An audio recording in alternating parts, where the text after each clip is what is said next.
This is Unfilter, episode 241 for June 21st, 2017. He's not afraid of the investigation. There is no investigation. I want to be clear here. Spanning Sunday morning TV screens, one of the president's personal lawyers going on offense. But there is not an investigation of the president of the United States, period.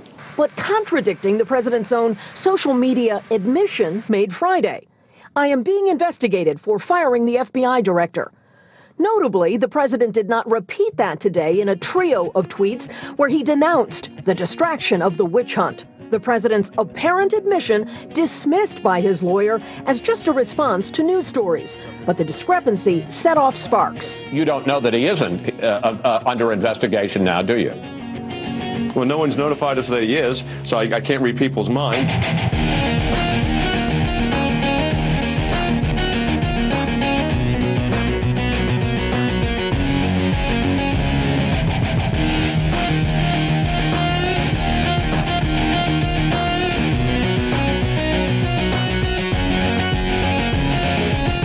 Let me be clear. This is the last episode of Unfilter. Oh, wait. I haven't been told that it isn't the last episode. Okay, got it. Anyway, welcome to the show, everybody. Great week. Lots of great tweets to go over. Of course, we're going to talk about the cyber and much more. It's Chris. We got tweets, Chase. There's Chris. Hey, Chris. Chase, I'm actually proud to say I don't believe there's a single tweet linked in this week's show notes. I'm not positive about that. I don't believe you. Because, in one story, like the opening clip, there's tweets in there. You can't help yourself. You know what? It's just, it's like a fire hose. It is a witch hunt. We're going to get into that hunt, but I feel like there's so many things to go through this week that I want to give people just like a little bit of a heads up of what's coming down. You mean like a tease? Like a little, yeah. So there's, I think actually the biggest story this week isn't any investigation or tweeta. You know what I'm saying? Where are you going? I'm just turning up my Oh, okay. You're throwing me off by walking around the studio right now. I'm like, hey. This is what I do now. Whoa. I'm going to start taking off my shirt here in a minute, and I'm just going to let it go. Anyways, I don't think there's... so we definitely have some updates. Jeff Johnson was questioned as part of the Russia investigation. We have a couple of follow-up things. There's obviously some things that have been discussed about Trump's tweets. I also want to discuss Alex Jones and Megyn Kelly. What are they up to? But I think the biggest story this week is really going to be what we're going to talk about when it comes to Syria. Things are different this week than they were last week. And the U.S., has shot down a Syrian fighter jet for the first time since this whole thing started. And it's sort of changing the entire situation. So we're going to talk about that as well. But we do like to start with a little cyber just to warm us up, get us a little excited. And there's two stories in the cyber category that I want to track. The first is the one that's probably the most applicable to our U.S. audience. The second is the story that we're tracking now in cyber, which is the UK Prime Minister's apparent rampage against the internet. But we'll get to that. Let's start with Chase Nunes' good buddy. My friend. WikiLeaks has released damaging new information that a CIA project called Cherry Blossom has been hacking into home Wi-Fi routers since 2007. That's not all. The CIA reportedly used that hack as a listening device. And for more on this developing story, we're joined by... Who? Who do you think? So if you're going to go to an expert on the NSA, CIA, leaks, cyber war, hacking, spying on citizens, constitutional rights. Who do you go to, Chase? Chase, who do you go to? Who's your go-to? Constitutional rights and, that... Cyber hacking, CIA leaks. I would go to, professional, maybe some sort of security agency. I would maybe call you. Interesting. Can I float an idea by you? Yeah, feel free. Cybersecurity expert and CEO of MGP Capital, John McAfee. Welcome. What do you think of John McAfee? What do you think? Would you go? First, John needs to, clear his nose. There's a little bit of white powder there. But other than that... He's rebranding. He's rebranding as a serious cyber consultant. And he's got the name for it. He's kind of got a good take. John. Thank you very much. And so first, I want to go back to Alexei's report. We just heard about a massive information being put out there, roughly 25 terabytes worth of information being accessed without a password. This news reporter has no idea what she's talking about. Just to be clear, this information was not stolen by hackers. It was actually there and without a password. And she's really butchering this thing. So she's trying to talk about Cherry Blossom, which is something that Chase and I were discussing offline. It's a compromise of many different manufacturers' firmwares where they could completely own a router. Google. What concerns... Oh, and here's his take. This is actually, I thought her rambling was kind of bad, but he says this is Google's fault.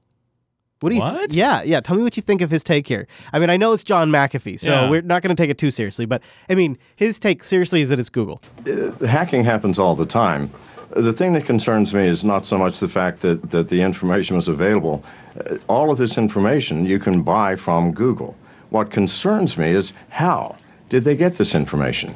My phone number, my address, my age, my marital status, my preferences, whether or not I believe in Obamacare, what do I feel about immigration, what do I feel about our national policy.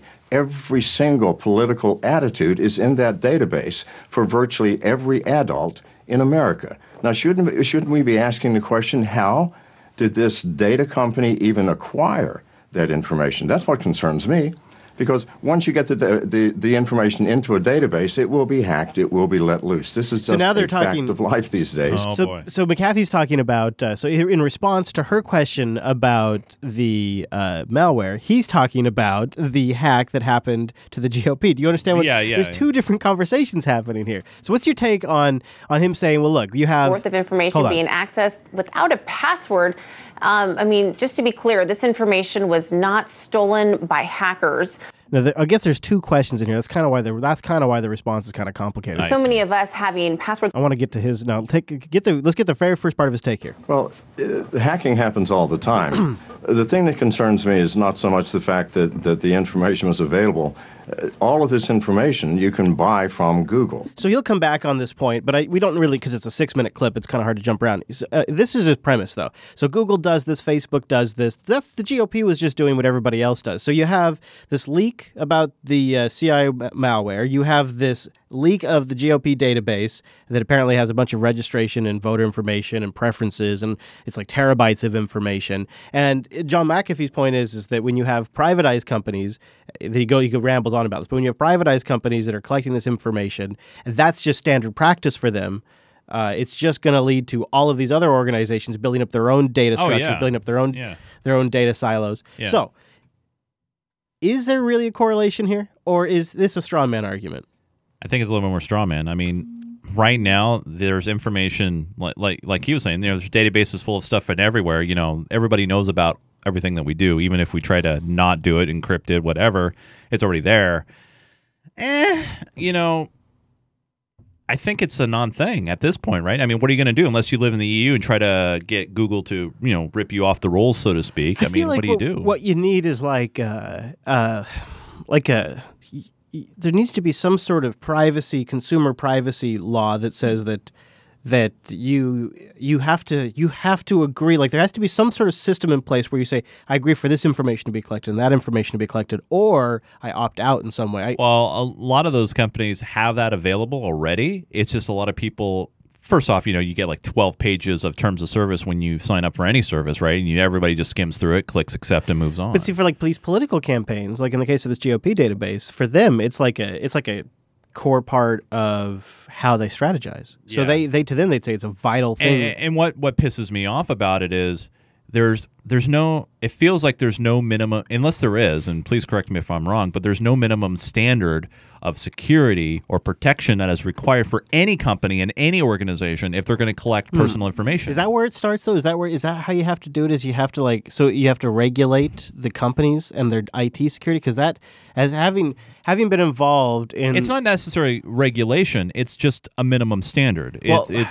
I mean, but then how do you enforce that minimum standard? Because when I was involved in banking and you had to follow what the FDIC wanted you to do, it basically meant they'd come in and make sure that you were following all these industry best practices and that you'd implemented all these best practices, which seems like a good idea, but the problem was the industry wrote those best practices. But isn't that how like HIPAA works, for example, when it comes to health information and your personal health care file? Where to a degree, you know, you go to Everett Clinic or Skagit Health or wherever. That's a similar situation, and it's bad there too. Right.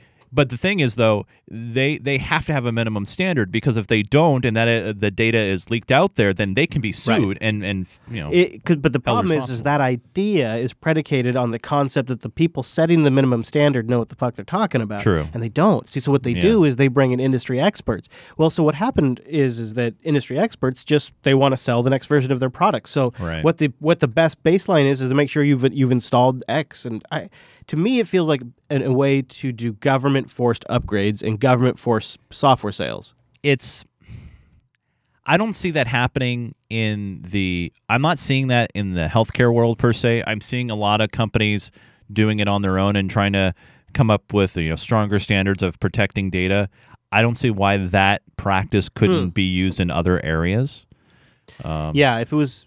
I mean, the good news about this whole ordeal is at least now Russia has all this information. That's true. Yeah. I'm going to give her one more shot. I think she gets it here. A lot of people don't want that information public, especially their political stances. I mean, no, she was trying. I wanted to get back to the CIA because I don't have a lot of audio on the CIA. Out there again on the CIA router thing that are being used as listening devices. So here we go. Were you personally shocked at these findings? I'm going to back up just a little bit because I would, if you have any clips, stop by our Unfilter chat room and share them with me, because I have not found any clips on this whole CIA router breach thing that you and I have been chatting about offline. 10 different manufacturers can be turned into listening posts that the CIA can monitor. I mean, this sounds similar to, those other devices, like some televisions that are being used as listening devices. So were you personally shocked at these findings? Well, no. I mean, myself and every other security professional have known about this and have been warning about this. It's not just the CIA. All of these routers, and that's virtually every router that's in use in the American home, are accessible to hackers, to the CIA, that they can take over the control of the router.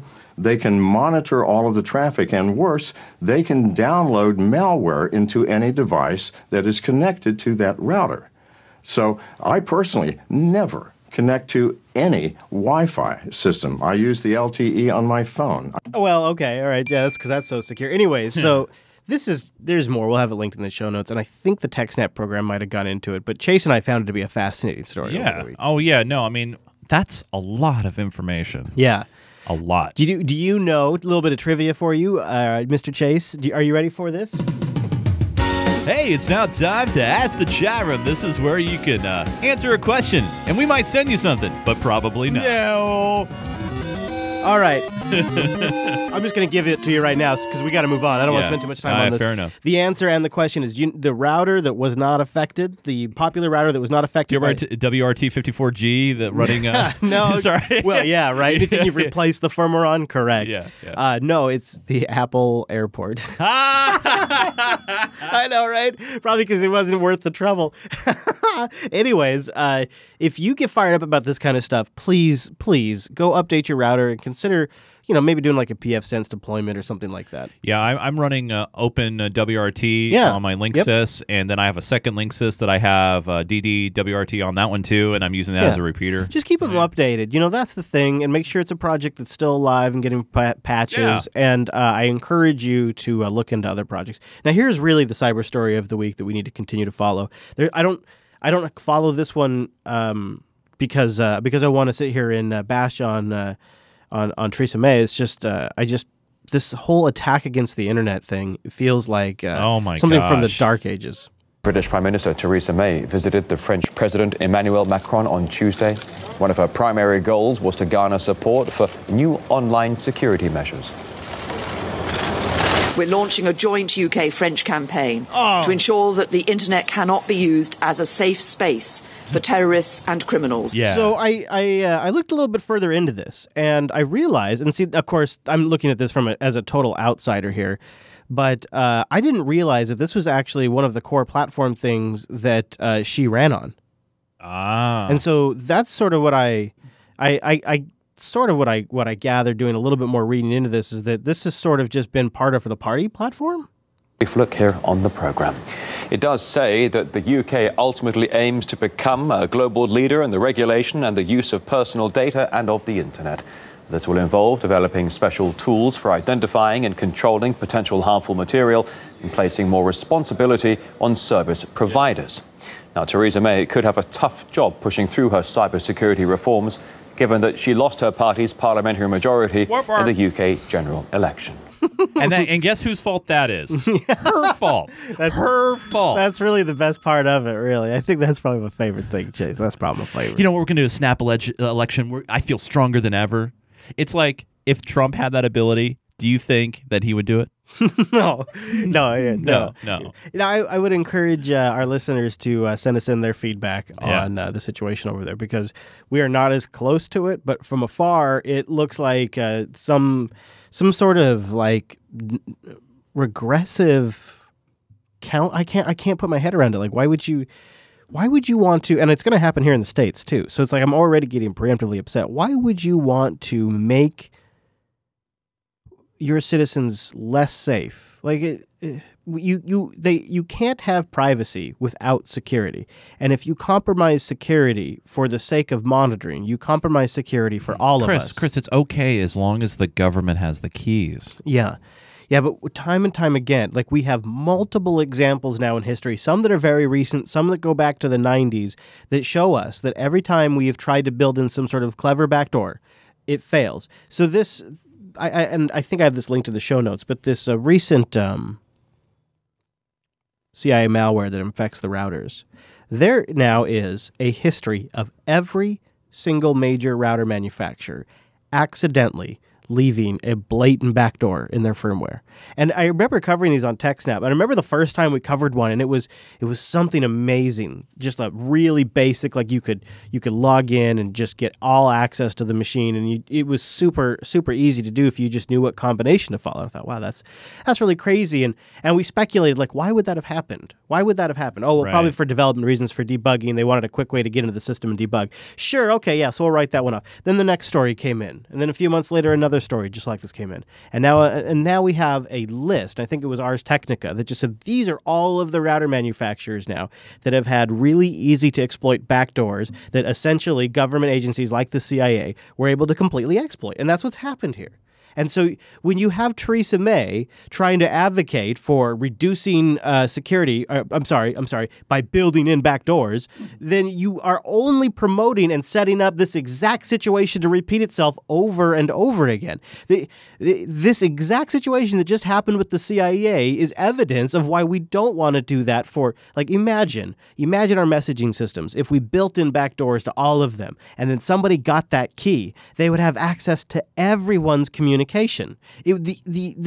results would be devastating. Yeah. Because it would be a massive scale. It would be everyone. The impact is huge. So the risk is enormous. The risk is huge because the level of access that compromise would grant somebody. So it's a technical thing, and I think it might just be on Theresa May's purvey right now. That's my nice way of putting it. Let's move on to the situation in Syria, where there was breaking news when the U.S.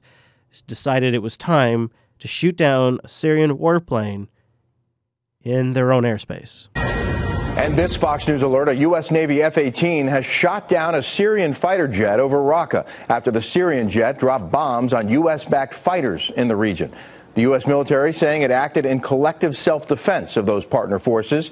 This comes less than 2 weeks after an American fighter jet shot down a drone in southern Syria after it also fired on U.S.-backed forces. Yeah, you can imagine that there's some consternation about this, and there's some people that are a little upset about this. We start with breaking news from Syria, where one of the country's fighter jets has been shot down by US-led forces. So this is the Russia take. The Syrian government says the plane was conducting a counter-terrorist raid. And that's what you need to know right there.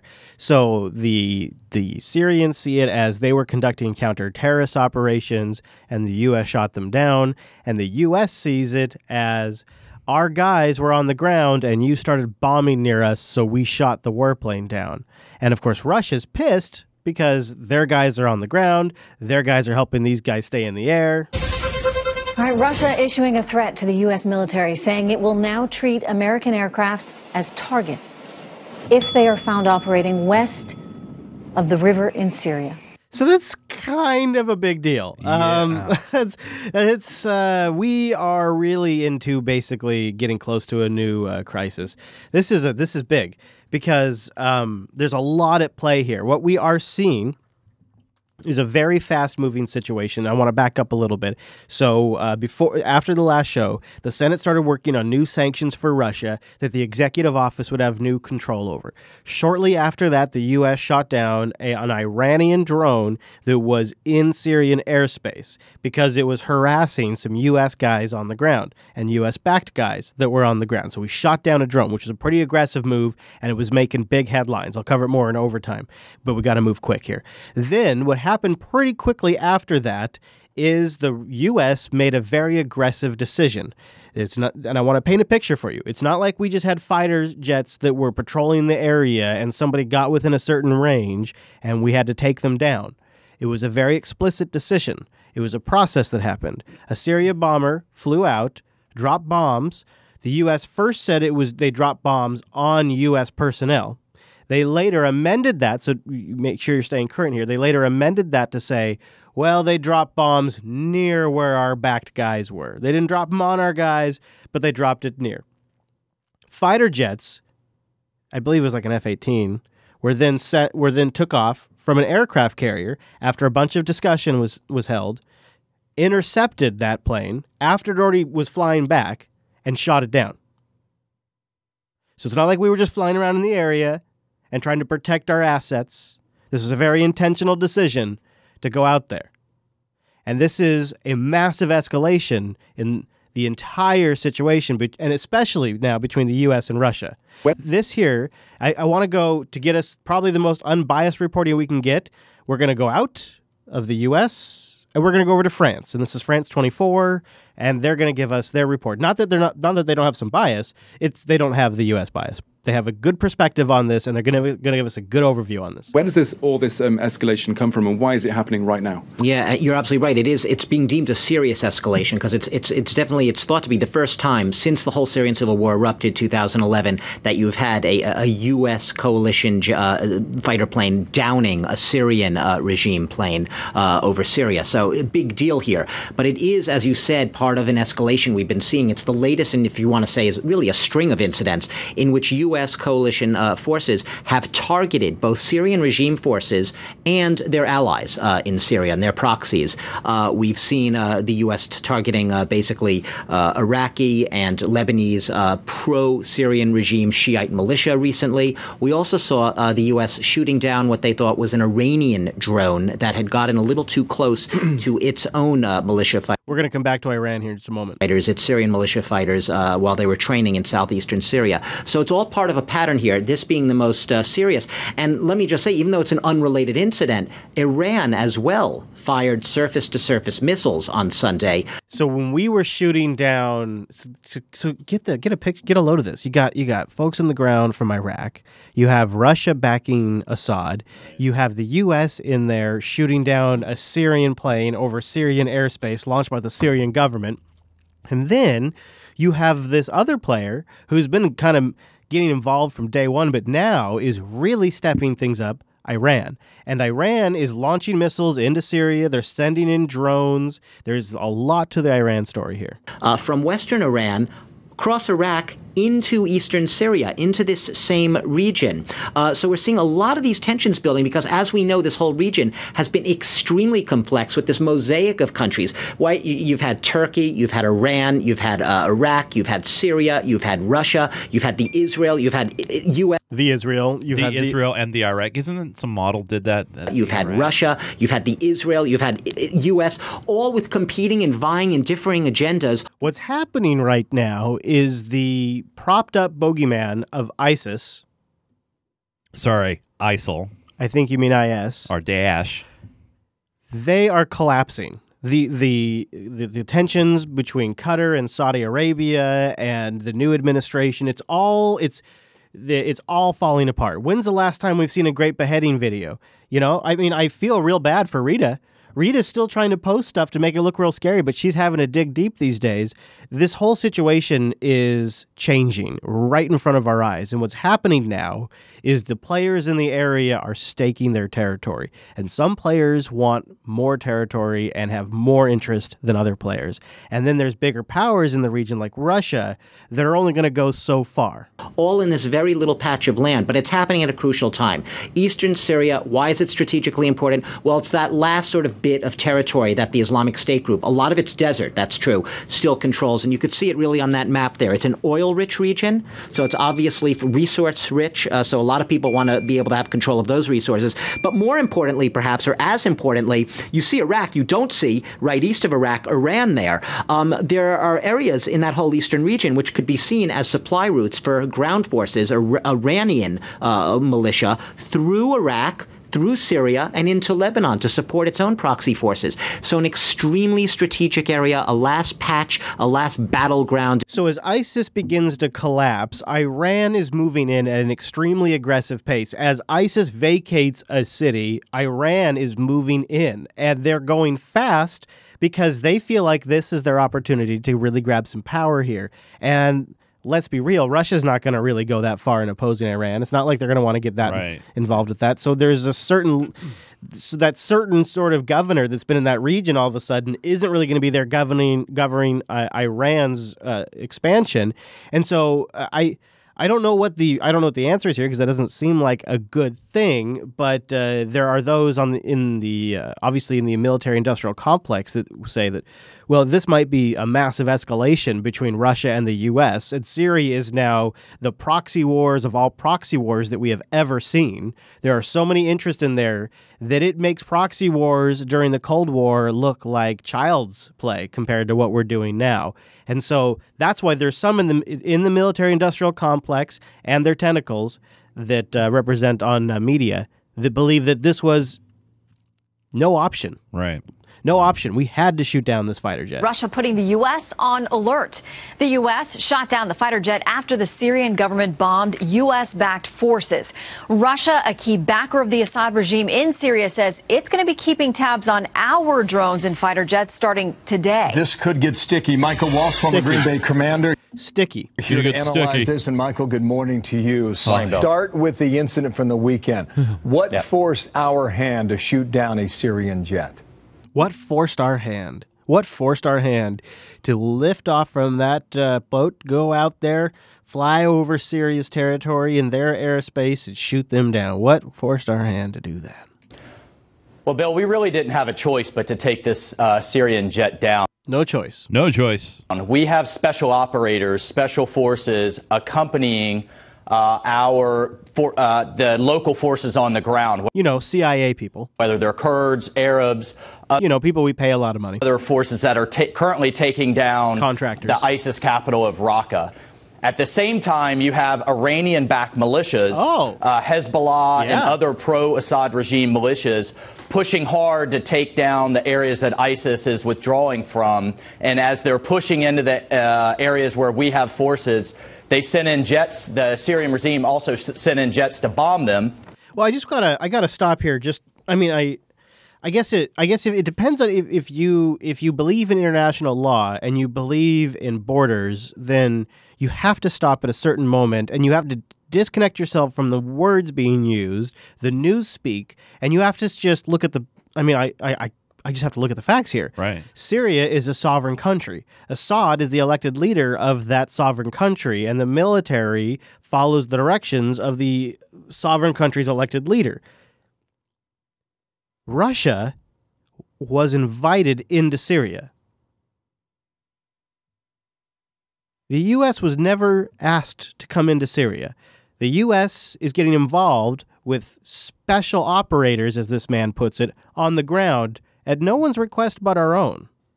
Assad didn't ask us to do that.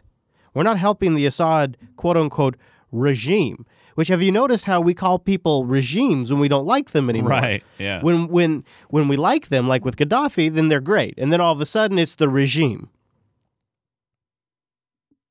So I kind of follow what he's saying in some sense, but I don't see what the mandatory we had to do this was. Nobody said we had to violate their sovereign territory. Nobody said we had to shoot down their own fighter jets in their own airspace. And who were they bombing? Who was the Syrian government? Who was the who was the regime, quote unquote, bombing?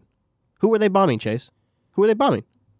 They were bombing terrorists backed by the CIA.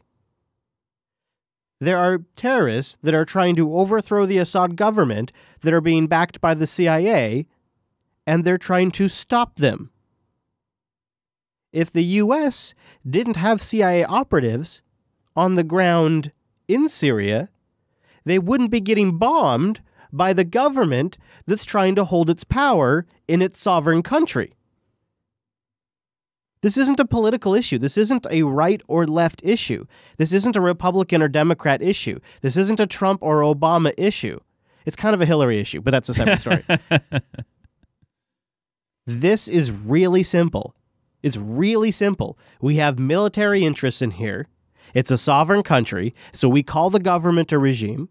We back the rebels. We still are backing the rebels despite all of the deaths, despite all of the efforts to stop the fighting, despite all of the peace treaties, despite all of John Kerry's efforts, despite all of Rex's efforts. We're still backing the rebels. We're still attacking. We're still pushing forward. We still feel like we got this thing. And then we step it up a notch even further and we shoot one of their own planes out of the sky in their own airspace. Russia shuts down their line of communication with us over this, their military coordination communication, and now says U.S. airplanes are targets by the Russian Air Force. Like, this is not a good situation we find ourselves in. I want to know who made that call and thought this was a good idea. What is the price of bringing democracy to Syria? Yeah. Actually, what is the goal? I wonder if anybody in the chat room could articulate what the goal is in Syria. Oil, money. No, I mean, like the stated, like the reason we're there. I believe the stated reason we're there is to back the rebels to overthrow the Assad regime, who is a brutal dictator.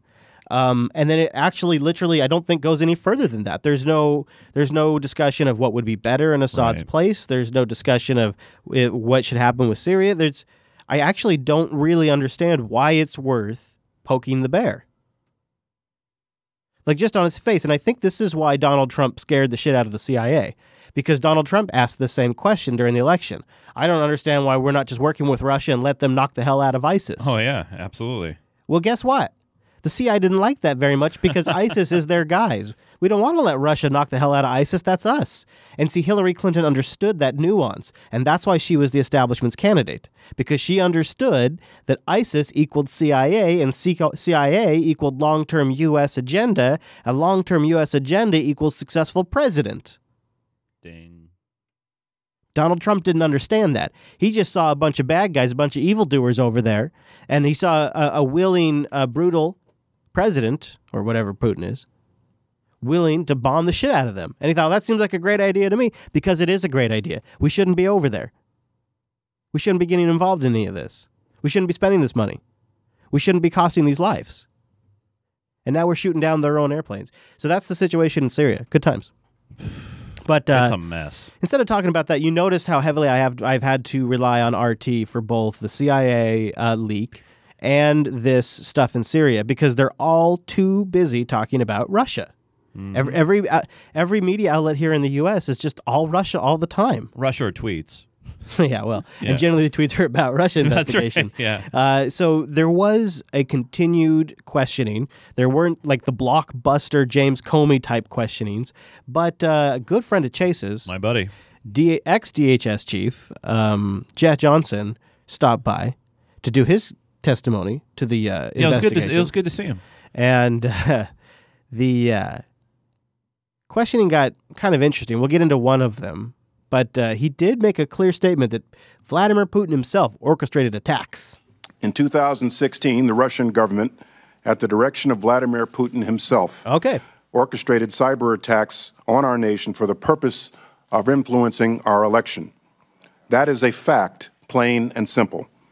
Now, the key question for the President and the Congress is, what are we going to do to protect the American people their democracy from this kind of thing in the future? I'm pleased that this committee has undertaken this investigation. I welcome it. My sincere hope is that in bipartisan fashion, you find answers. Last year's very troubling experience highlights cyber vulnerabilities. His troubling experience last year, by the way, was that the states pushed every inch on his trying to take over cybersecurity and classify all election systems and as critical it. infrastructure. Right. That really got him butthurt. But Gowdy started asking him about a question that's still close to my heart. Now, a bunch of good questions. In fact, Gowdy was softballing the entire time. So if you're some big Trey Gowdy fan, he didn't really do his job here. He softballed the entire thing. But he came back later with a question that I think is worth noting, because this entire Russia investigation, if we remember, really starts at the core of it with collusion between the Trump campaign and Russia hacks. And if Putin orchestrated Russian hacks to infiltrate the DNC, phish John Podesta, get access to his emails, take those emails, look at all of them, coordinate with the Trump campaign asset to target the releases via WikiLeaks, get Julian Assange on board to do timed releases, and then disseminate particular emails amongst the world at certain times. This is the core of the investigation, and at the heart of it is the phishing of John Podesta and the compromise of the DNC, the breach into the DNC's servers, the core piece of evidence at the heart of all of it. So it's pretty important that we have a clear understanding of what's gone down with that server. And so Trey Gowdy asks, just to be clear, if in the DHS's assessment of all of this, if they ever had access to the DNC server. Director Johnson, I don't want to beat a dead horse, but I do think it's important. The last time you and I talked, I wasn't 100% sure, but I've since had it confirmed. The DNC never turned the server over to law enforcement. So twice now you have said that you could have camped out in front of the DNC, and I would say in defense of you, it wouldn't have made any difference if you had, because they weren't going to give you the server. So if you're investigating, either from a law enforcement or from an intelligence standpoint, the hacking by a foreign hostile government, wouldn't you want the server? Wouldn't that help you, number one, identify who the attacker was? And if memory serves me, this was early in the summer of 2016 when we learned of the DNC hack. So if they had turned the server over to either you or Director Comey, maybe we would have known more, and maybe there would have been more for you to report. So I guess what I'm asking you is, why would the victim of a crime not turn over a server to the intelligence community or to law enforcement? I'm not going to argue with you, sir. That was a leading question, and I'll agree to be led. Yeah, that's as good as he gets. He's such a dumpster fire politician. I really well, he's out of a job now, so he's just chilling. Yeah. Yeah, it's but it is Trey Gowdy brings up a great point. I mean, it's a great point. If you're a victim of a crime, Chris, and someone tried to infiltrate JB and make some headway, you would turn over that information right on. You would, of course, wipe the porn off. But other than that, happily, I'd leave the porn on there. Yeah, encourage them, give them a little bony.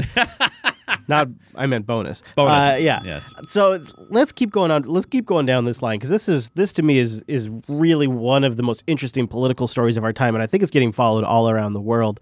And Trump says this whole thing is a witch hunt. That's he's all fired up about it. President Trump is keeping up his attacks on the Justice Department's investigation into Russia's alleged meddling in the U.S. presidential election. On Friday, Mr. Trump took aim at Deputy Attorney General Rod Rosenstein, who is supervising the investigation, and questioned his integrity. Errol Barnett is in our Washington newsroom with the latest. Errol, good morning. Good morning. President Trump tried to cap what the White House calls Workforce Development Week with a show of productivity. But the cloud the president feels is hanging over his administration shows no signs of clearing. So they mock him for saying that this investigation is a cloud, right? So they mock him. And then when he's trying to have a week about jobs, the only thing this news anchor wants to talk about is the Russia investigation. Literally proving, watch this again from that mindset. Well, he's tying it all together because of his tweets. And I think if Trump didn't tweet about it, they wouldn't be talking about it. But he's tweeting because they're talking about it. Chicken before the egg, right? I don't know, man. It's weird. Egg before the chicken. Good morning. President Trump tried to cap what the White House calls Workforce Development Week. So that's what the White House, if you're in the White House, the message you're putting out this week is workforce development, jobs, business enthusiasm, jobs. That's the message that you want the media talking about. And this is the same for the Obama administration and the Bush. This is how it works. Yeah. They all did this. But what happens instead is the media talks about the Russia investigation. That's very frustrating because you want people talking about your successes in a political office constantly because you're always planning for the next election. The more political wins you have, the more political clout you have, the more political power you have. So this is a very important thing politically. It's not just ego, although ego, that's why politicians often are also egomaniacs and narcissists, because the two go so hand in hand. Your image is so closely connected to your political power, because if you have a bad image, they'll make fun of you, they'll ridicule you, you don't have a lot of political influence. So you want everybody out there talking about your jobs, because you're making America great again, and you want people seeing that because you feel like, and rightfully not, or whatever, you feel like you're making a lot of progress here, and this is what people should be talking about, but they keep talking about that goddamn Russia investigation instead. It's a cloud that won't go away. And it's bared out right here in this clip. With a show of productivity, but the cloud the president feels is hanging over his administration shows no signs of clearing. First off, did you hear the words? The president feels. So it's not him saying it. He's just repeating what the president has said. He doesn't have to say it at all. I know, but he's just repeating what the president said. So, like, one of the things we often do, in fact, the number one thing we do in the show is not talk about stories. Like, if it's not a relevant story, we just don't even, we don't mention it. Then Trump shouldn't mention it either. I do feel like this is a chicken and the egg thing. Because I know, yeah. I feel like he's all butthurt about it because they won't stop talking about it. They're not talking about it because he's talking about it. He's responding to their talking about it. It's not like he's not the originator of this. He doesn't want them talking about it at all. No, but it does go back and forth. It's one of those things where it's a cycle. For sure. It's a cycle. Yeah, you got to break the cycle, get a restraining order. And by venting his frustrations online, Mr. Trump may be making political and legal headwinds worse. So this is, of course, a reoccurring theme now with the Trump administration is that he's making things worse by tweeting. Strengthening the policy of the United States toward Cuba. This has been a week of clips where phones have been ringing. It happened on The View, and it didn't go in the show. I don't care who the president is. That's disrespectful.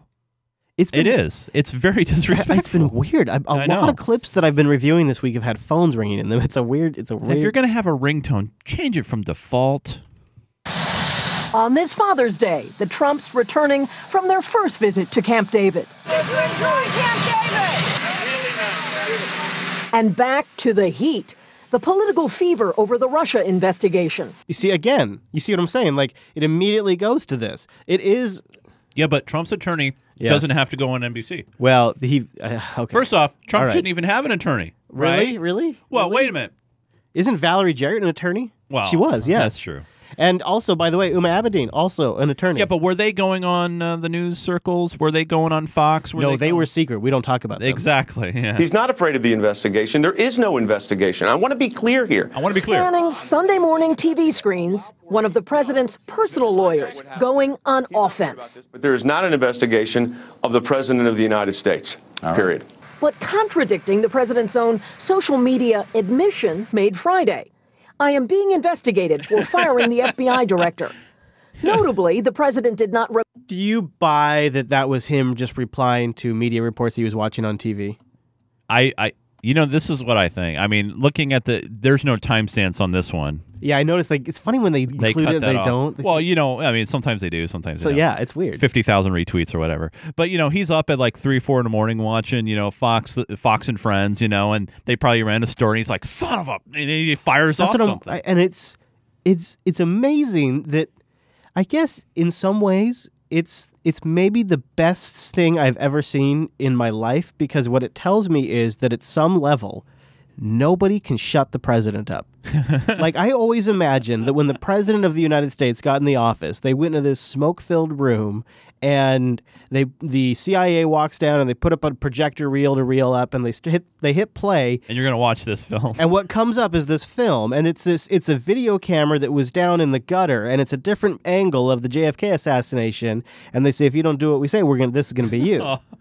And also, here's the UFO files. And here's the 9/11 file. No. and by the way, Mr. President, there are 10% aliens living on our planet right now. But and Will Smith really is a man in black. Yeah.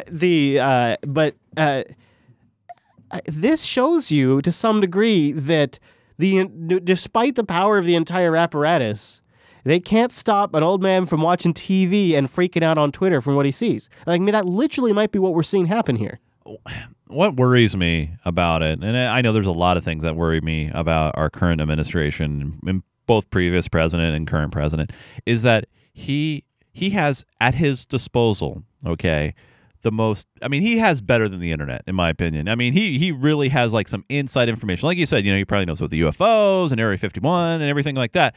He has access to all that stuff, but instead he completely relies like a majority of his stuff on news in a bubble. And what else does that tell you?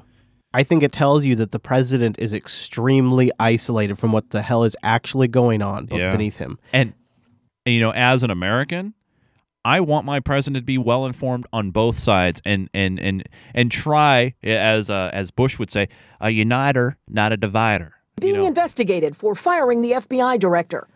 Notably, the president did not repeat that today in a trio of tweets where he denounced the distraction of the witch hunt. Which would actually characterize, he would generally just continue to dog an issue once he feels like he has a point. But you know what? If he's got, here's, I watched, I watched stuff from all sides, and I watched your favorite show, The Resistance, by Keith Olbermann, and one of the things that he talked about in his daily diatribe is his tweet about tapes. If there is no tapes, why did he lie about it?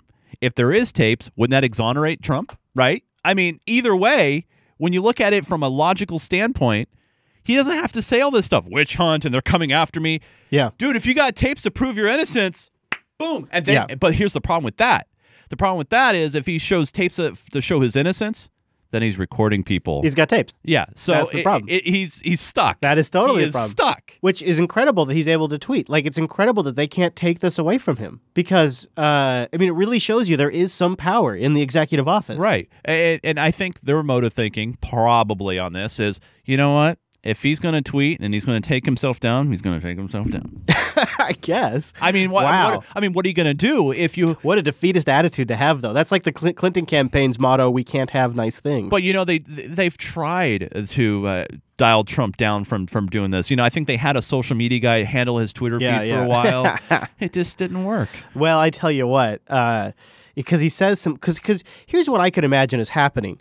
These things, like an investigation into the president of the United States of effing America, that probably doesn't just happen like that. It's probably something where dominoes are set up and placed, and then you announce an investigate. Like, it's a thing that probably takes time.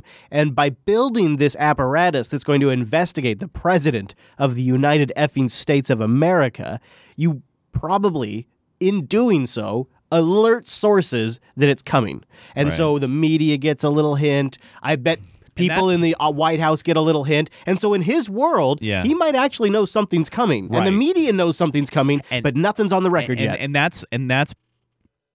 I think... And this is where this is purely just, hypothetical. You got a little it's like ham? I don't know if it's conspiracy-ish. Just say it's some ham. It's some ham. Is the reason why he pushes out these tweets, calling it a witch hunt, calling it a thing, is to get those serious people that are on his side, the ones that believe in that deep state, believe that there's something else hidden, there is a conspiracy to oust him, that when it does eventually happen because he's gotten caught. Like, he got caught. Okay, that's good because it's like he's the core messenger. Right. Like, let me just play it out to conclusion. Is he's laying down the groundwork.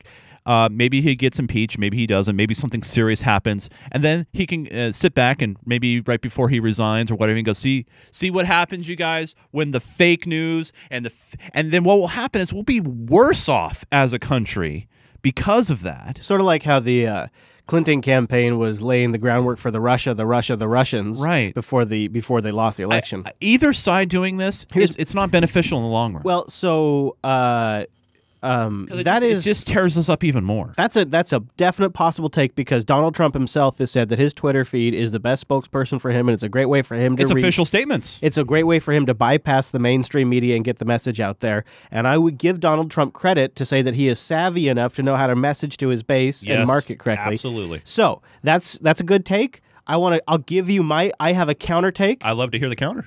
I will share it with you here in just a moment. Let's finish up the tweet stuff, and then we'll go to trio of tweets where he denounced the distraction of the witch hunt. The president's apparent admission dismissed by his lawyer as just a response to news stories. But the discrepancy set off sparks. So here's kind of where I do agree with the witch hunt statement. All right. And I don't necessarily think it's just about messaging. And to me, it comes across as a desperate plea for somebody who's desperate to not have his presidency wind up in total chaos because he really wants this to be good for his brand. And I really believe this man is a massive narcissist. And so for him, the best way for Donald Trump to be the best president ever is to have a really big, great, successful presidency. And so this is robbing him of that. This is his worldview. This is I am projecting here, but I feel like that's maybe the source of these tweets. And when he says witch hunt, in that context, I actually agree.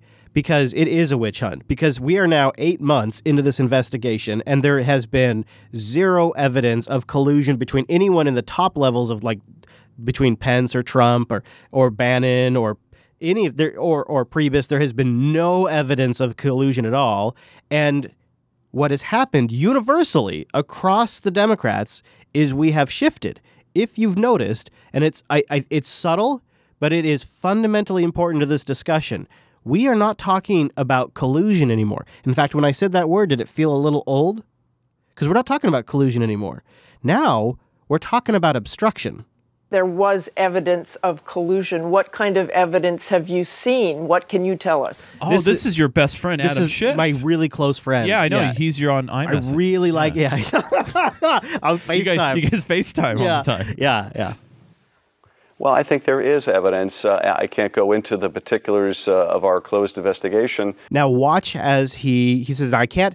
I think there's evidence. First off, I think there is. Yeah, I think there is evidence. But now watch how closely he's going to move from the evidence of collusion to a new topic. But I also think there's evidence of obstruction. But in both cases, I would say whether there is some evidence doesn't mean that there is proof beyond a reasonable doubt. So he says, but let's talk about the collusion. Let's talk about the collusion. This was just a couple of days ago, but we've gone now completely from let's talk about obstruction to, well, there's not much there. But I think in the investigation of obstruction, there was collusion. And now it's collusion all the time. The president is dealing with this very profoundly important issue. So this is a montage sequence of where the dialogue started a couple of weeks ago to where it is today. Obstruction of justice, potential collusion with the Russians in.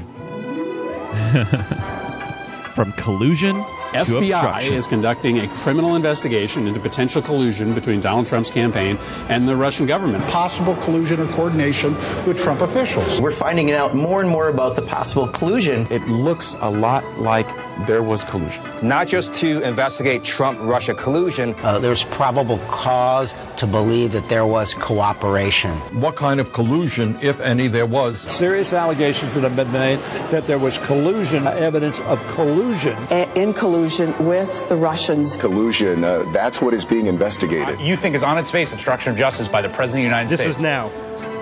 Yes. Obstruction of justice. Any possible obstruction case. Whether it's obstruction or justice. We now have the obstruction of justice concerns. I think he has laid out the core elements of an obstruction of justice charge. When it comes to something like obstruction, there's a serious legal standard. That is obstruction of justice. Fits the behavior of obstruction. Look at the law with respect to obstruction of justice. But the behavior is obstruction. In order to get to the bottom of the obstruction charge. That points towards obstruction of justice. Those are the elements of an obstruction of justice. This question of obstruction of justice. It is obstruction of justice. I have a question. You get my point. I know, but I have a question. Yeah. Full disclosure. Who put that clip together? Producer Matt, I believe. Okay. So he edited that, or did he find that clip as it was? You'd have to ask him. The only reason why I ask is always look at the source. Now, I looked at this the piece they're put together. I noticed that, this is just a ballpark, about 80% of the clips were from Democrat people speaking. Yeah, well, because that's who's talking about. But it all comes down to who put the clip together. What are their motives too? You're not going to find anybody on the right that's talking about collusion. Or that's not what I'm saying. What I'm saying is, well, there's no one to clip. Well, no. We don't know that for sure. Okay, because I did see Fox in there. I saw Fox in there briefly. Yeah. What I'm saying is, who put the clip together? I want to know who put the clip together, because you know, talking about biases, if someone's trying to paint a picture saying, "Oh yeah, so do you look think how the people are turning against Trump"? Follow, is it Democrats or is it the media? It's like the same thing. Like, did RT put this out or did Fox put it? Yeah, no, I follow that. Yeah. But how does that take away from what those people said? It doesn't, but when you accumulate it like that, it can paint a different message. And the other, the other thing to note is, well, we were actually trying to illustrate a point that these people all said one thing, and now they're all saying another thing. Did they flip after Trump? When did the pivot happen? Was it before the firing? Was it after the firing? You know, what was the timeline of that? Saying then and now doesn't put it in perspective. Well, okay, so let's back up. So hold on. Because I actually don't. So I think your point is sort of separate from the fact that the message has changed from. So I think what the core point here is the message has changed from like they've colluded with Russia to now they're obstructing the investigation. Right, but you can also put them separately on their own merits because I know, but that has happened. Right, I know. I'm not disagreeing with that. What I'm trying to say though is, I bet you that there are clips of some Republicans saying the same things. Yeah. Like maybe like a McCain or something. Right, a McCain, you know, anybody with an R. Just pick somebody with an R. But that shift. So okay, because is this about the message or is this about Democrats? I want to make two points because that's you're sort of off in the weeds because where I want to go with this is there has been a shift from collusion to obstruction. Now I think you can take two. There's two paths here. Is there a case, even if there was no fire, like say there actually was no collusion, like there's no case there, but the prevention or the attempt of a prevention into the investigation, even if the investigation, the thing they're investigating is bogus, but trying to block that investigation, regardless of the legitimacy of the investigation, the first thing, yeah, still seems like it's an illegal act. Right, exactly. Yeah, no, I agree with that. So I guess the point that the clip's trying to illustrate is we've gone from collusion to obstruction. But so now going back to my core point, now we're looking at the Trump filter when he's tweeting. This is a bogus investigation that they were looking into, and they found nothing. So now they're going with obstruction because they couldn't find anything. Now, do we really know that they found nothing, or nothing has been leaked to the media? No, I'm not making a position. I'm telling you what I suspect Trump is doing is when he's bitching about this stuff on Twitter. In his mind, the investigation's bogus. Now, because they couldn't find anything, they're going after obstruction. And that's where we disagree, I think, because I don't believe for. I have like I said, my overall ham theory is he knows damn well what's going on, right? And he's throwing off misdirection. Well, I think he knows damn well that he did ask James Comey to let this thing go, and I think he knows that he did fire James Comey at a completely politically risky time. Oh yeah, and he knew it was going to look bad, right? So obviously, the only person to blame for the investigation into collusion is Donald Trump. So it's kind of too bad for Donald Trump that James Comey kept good notes. I mean, it's kind of a bummer. I mean, there's a couple things Donald Trump could do right now. I mean, if he sincerely believes that everything is on the straight and narrow, I mean, and above 140 characters, is, you know, first, you have the power. You literally have the power of the media. If you're saying I want to speak to the American people at 6 o'clock tonight, guess what? He will be live wall to wall. But I'm just saying he could come out with a speech. He could go and say, "All right, but he's using Twitter, right?" But that's what he thinks is the way it works. I mean, you know. But he's using Twitter to charge his base, to rile things going, to keep things just in a weird way. I think that's a cynical. I mean, you're right, because that's what it does. But I think that's if he wanted to. I think it's a cynical take on it. I think it's him trying to say, when he uses words like witch hunt, what he's saying is they couldn't get me with collusion, so now they're coming after me with obstruction. Right. That's what he's saying. Now, I'm not trying to argue the validity of that position. Right. But I do think that is something that has happened. I do think we have now made the shift from collusion to obstruction. And now what Mueller is really going to be looking into is obstruction, which is kind of, I mean, think about it. This is representing, I guess the key thing to take from this is representing an expansion of the Russia investigation.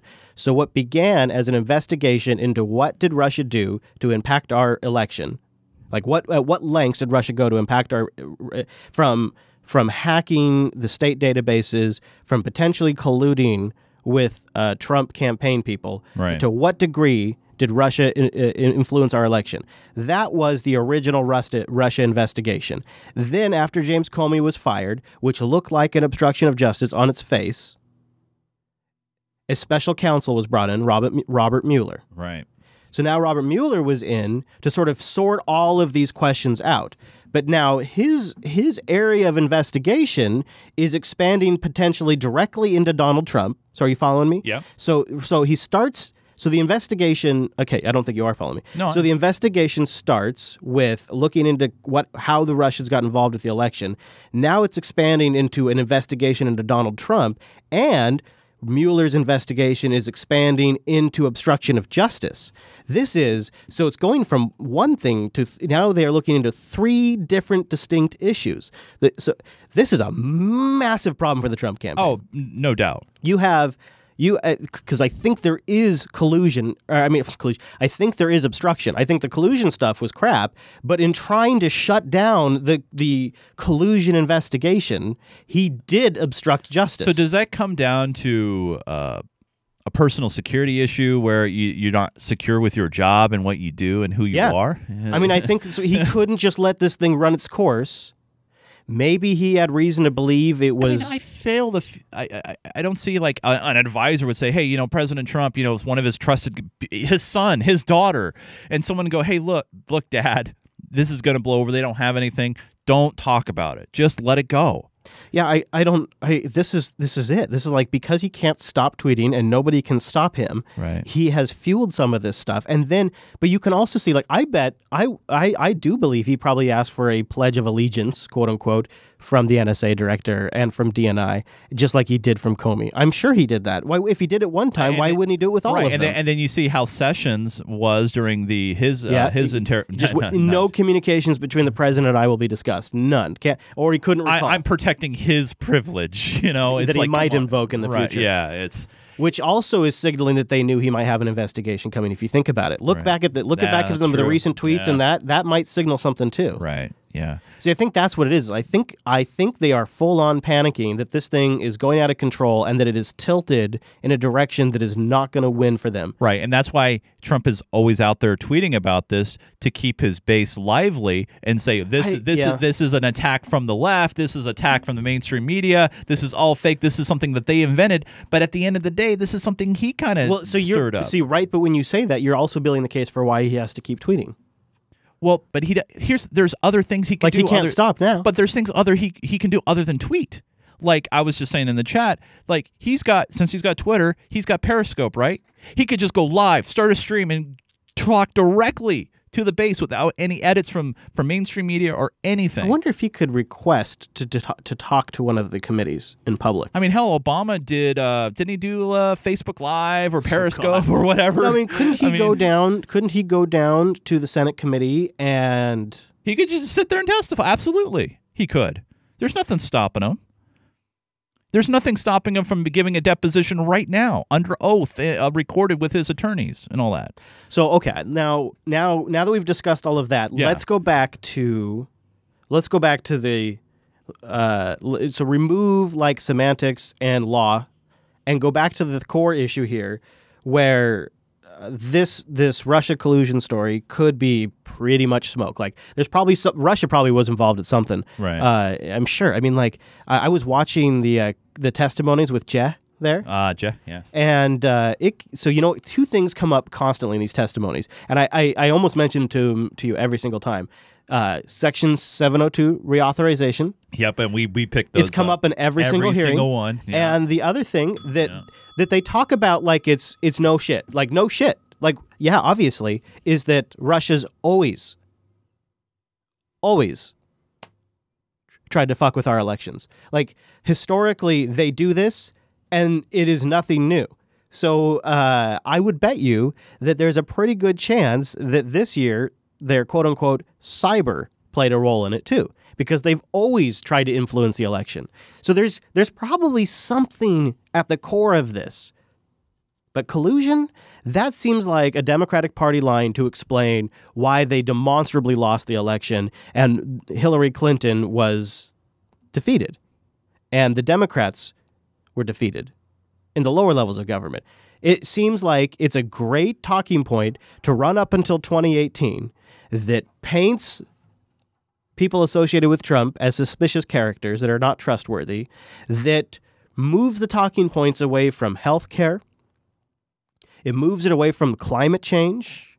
It moves it away from international relationships and sanctions and policies with Cuba. And it keeps and it moves it away from the Democrats' failure to connect with the middle class, because they're really more in the middle these days. Right. And it keeps the conversation on Russia. So it's this great thing to keep going, this narrative to keep discussing, because it allows them to keep talking about that instead of talking about things that actually matter. And if they can pump this thing until 2018, I think they feel like they've got a shot. So if you kind of even sort of accept that might be a possible premise, then you have to ask if this entire real investigation started as sort of a Clinton campaign line and this cover story to explain why the Democrats were beaten so badly, that they amped it up using the political climate around cyber warfare and fear around Russia and Putin's image. They amped it up, blamed it on the Russians to cover the fact that Donna Brazile colluded from CNN to give Hillary Clinton campaigns a hint of what some of the questions were, to cover up the fact that Debbie and her team worked to bury and smear Bernie Sanders.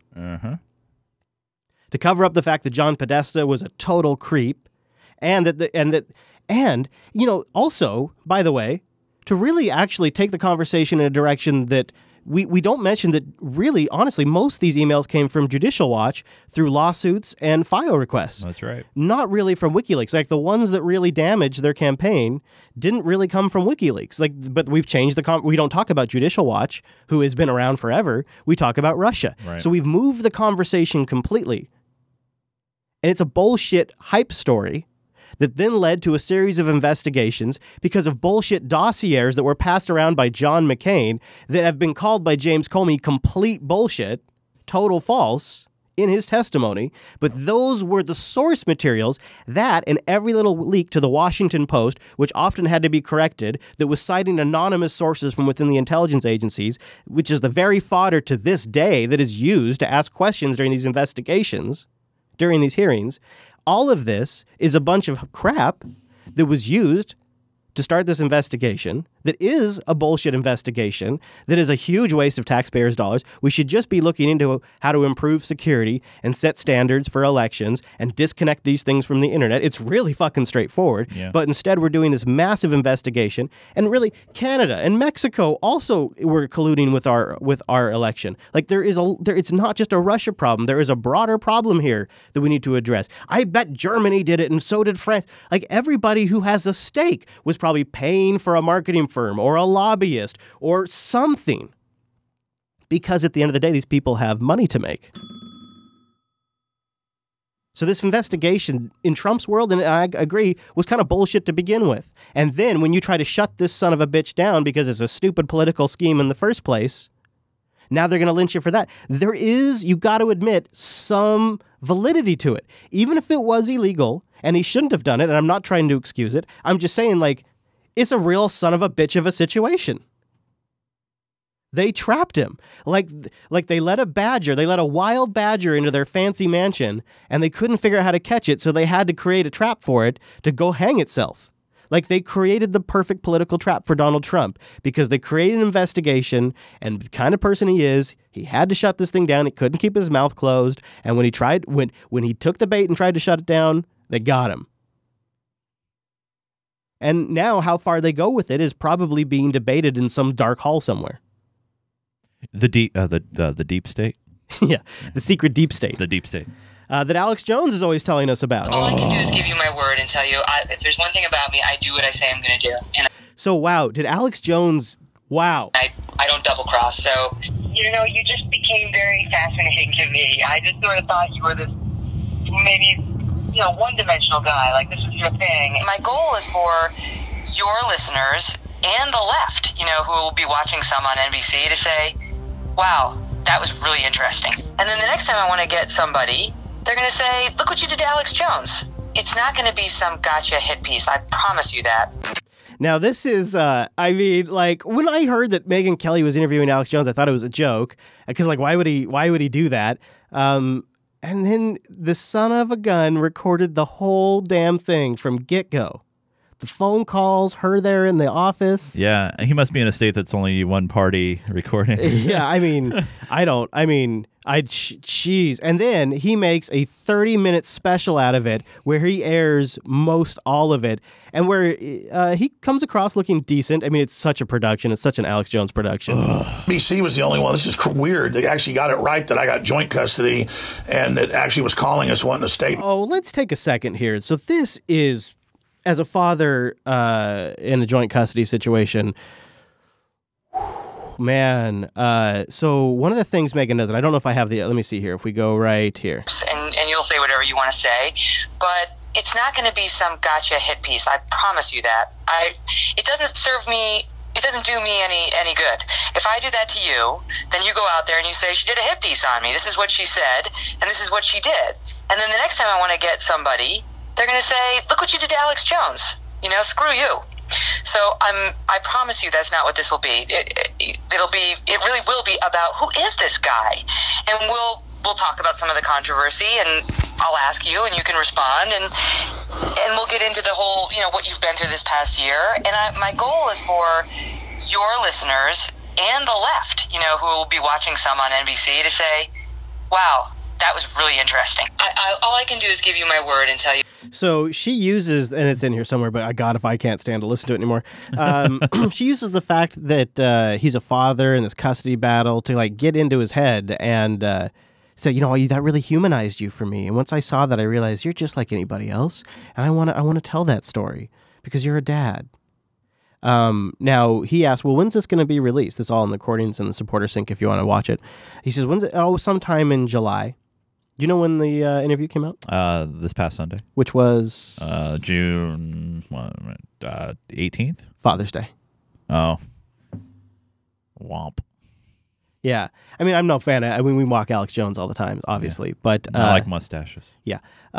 It was a hit piece, but it wasn't, here's why it really bothers me. It wasn't a hit piece on Alex Jones. Alex Jones was the medium in which they used to paint the hit piece. And in doing so, they promote Alex Jones as a necessary cost of the bigger target. And that's really what has me upset. First tonight, our report on the incendiary radio host, Alex Jones.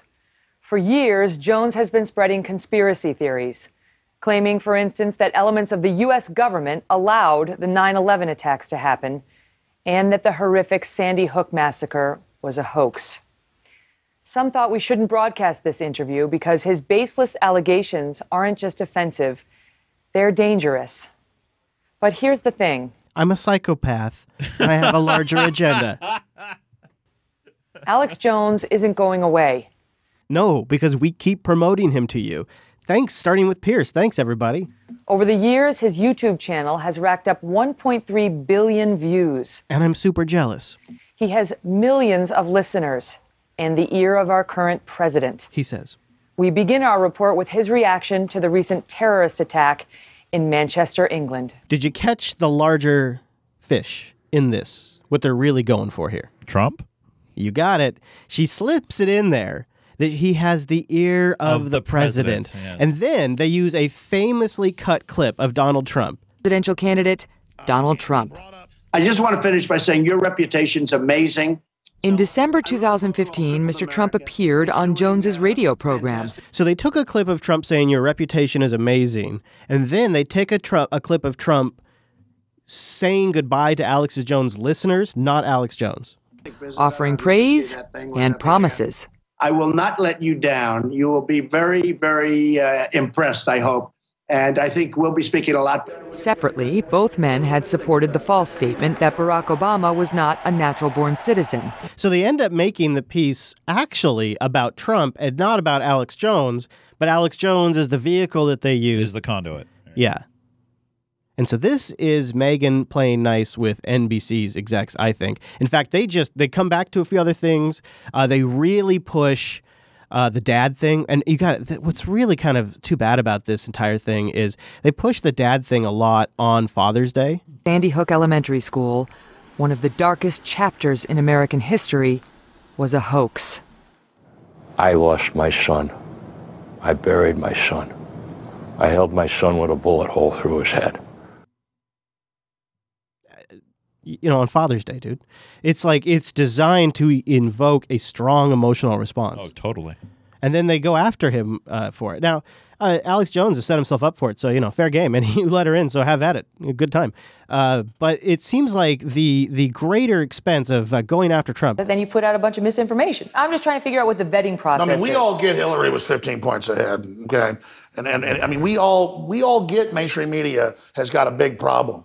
The InfoWars staffers we met have free reign to cover whatever they like with virtually no oversight. We spoke with some of Jones's employees, including Owen Schroyer. How do you, on a day-to-day basis, figure out what you're going to do? I wake up. Is he wearing a Hillary shirt, by the way? Yeah, he is. He is. I don't know what it says. I thought it was Wait. Yeah, Hillary for prison. He's wearing a Hillary. Okay. God, that's not going to trigger them, right? Triggered hashtag. I wake up, I look at the news, I pray. I rarely get directives from Alex or my boss. They pretty much just leave it up to me. Is that what you consider yourself to be, a journalist? I don't like calling it that. I'm just a human. I'm just a human that's looking for truth. So I'm just a podcaster. I'm trying to reach out and be what the people want. Oh, man. When you say people. He means his patrons. What do you mean? The deplorables, the flyover country, the forgotten American. Now, that's a great quote right there. And then, of course, you got to wrap this whole 20-minute piece on this. Did he just call the people in Middle America deplorables? That is a lingo that it's like how black people can call themselves the N-word. Okay, so he considers himself a deplorable? Right. Like it's like how have you noticed how like some of the social justice warriors have taken the "I'm a nasty woman" thing from Trump? Because she's a nasty woman. Yeah. So they've adopted "we're the deplorables." Okay. Isn't that adorable and wonderful? So good, so great. So you end Megyn Kelly's Sunday magazine piece on Father's Day with this, of course. We're going to get to work immediately for the American people. With the election of Donald Trump, Alex Jones has plans to expand InfoWars. More studios, more shows, more employees, more influence. I said the night he won, I said the war has just begun. So we've just got a beachhead. And so that's just the start of the war for me. And Alex Jones goes into battle with a powerful ally. Just 2 weeks ago, the Trump-Pence campaign emailed this message to supporters. Notice at the bottom, it's a link to InfoWars. Hey, NBC News fans, thanks for checking out. Oh, God. Calm down, Chris. Calm down, Chris. You're peeking. You're peeking, buddy. Oh, God. Oh, God. Not InfoWars. Not InfoWars, Chase. No. No. Boy, what dumbass in the White House did that, huh? Jeez Louise. Anyways, yeah, so my bigger point that I'm trying to make here is, I over-dramatize the bullshit way they interweave Trump in there. Like, they've gotten to just do, like, masterfully now, but they really promote Alex Jones and position him and give him more credibility and power than he deserves by doing this. It's, as you said before, a very complicated situation. I mean, he's a bit of a sideshow. So he's one of the reasons he has so many listeners and viewers on YouTube is because there's a bit of an entertainment factor there. Oh, yeah. Well, yeah. I mean, but they pretend like it's all because people are brainwashed by his message. Right. And I mean, and there are some people out there on both extremes, on far left and far right, where people believe the aliens have landed and we're being controlled by puppet masters. Sure, yeah. I mean, there are people that probably subscribe to every single word that comes out of the man's mouth. Right. Yeah. But there's probably also people like Keith Olbermann that are watching to hate watch, in some degree. Like, they're watching because it's such a show. And that's why when I pay attention to both what Alex says and a Keith Olbermann, what they say is, I try to separate out the fluff and stick to the facts and stick to the real life scenarios. And that's why I brought up the whole thing about the tapes thing is like it was a good logic argument that I had in my head about it. Like, all right, what if you're Trump and you tweet that out about the tapes thing? What do you do? And so I think that's the magic of what we do here on this show is, we pull the clips from RT, Alex Jones, the situation, all that stuff. Yeah. And then NBC in this case. And we're pulling out that truth, and we're trying to anyway. Do you do you find it interesting that one of the things that came out in these tapes that she recorded was she... Oh, wait, who... Megan recorded the calls? Oh, I'm sorry. Did I say she? Yeah. I meant he. Oh, okay. Alex. Sorry. Okay. Alex recorded of their conversation. Right. Okay. All right. I just wanted to clarify. Okay. One of the things that came out, though, was that what she kind of did with this whole custody thing is she said, if you were a mainstream media figure, they never would have done this to you. They used that to denigrate you. And when I saw that happen, I realized there's a bigger story here. She said that to him on the phone. That's Megyn Kelly saying that. Right. Now, that was our bigger point about when Alex Jones was going through a custody battle and it was all over the news about how he said part of it was a performance, or what did he say? Satire, I think is what he said. Something like that. Yeah. And that was all over the news all of a sudden. They're like really worried about Alex Jones when you think about it. It's kind of interesting. But it shows you that they go on the air and they report this shit. Megyn Kelly goes on back then on her Fox on the air and reports this shit, and she knows in the back of her mind that the only reason she's doing this is because it's Alex Jones. And if that was Pete Williams or Chuck Todd or they wouldn't be covering that story about a custody battle, and she used that in her conversation with him. Yeah, and I think it's all because of some of a Chuck Todd, for example, I don't think would go off on the deep end and say some outlandish things that are just out of left I know, field, but right? I'm saying put that aside. No, I know, but I mean but he has. She manipulated him with that, though. Right? Yeah. Oh, yeah. And she acknowledges that there is a. But in that state, I guess my point is, this is what I want. This is what I was trying to ask you. She acknowledges in that state that there is a hypocrisy. That if you are at a certain level of the media, then you have some privacy, right. And if you're at Alex Jones's level of the media, they exploit it. That's essentially what she's acknowledging in her statement to him. Yeah, but it's not only the level of where you're at, where you are, but it's also the content and the things that you've been saying and the kind of way you've been categorized. Yeah, okay, yeah. I mean, he's been categorized as, whoa, way out there, what the hell? So if he hadn't been so cray-cray... I think if he was just kind of just run of the mill, maybe what's that one guy that was but you know what I mean. Let me flip it. So so way out there on the left, do you think of like a far left commentator? It has happened. There for example, Keith Olbermann, I know I keep going back to him, but it's just fresh in my head.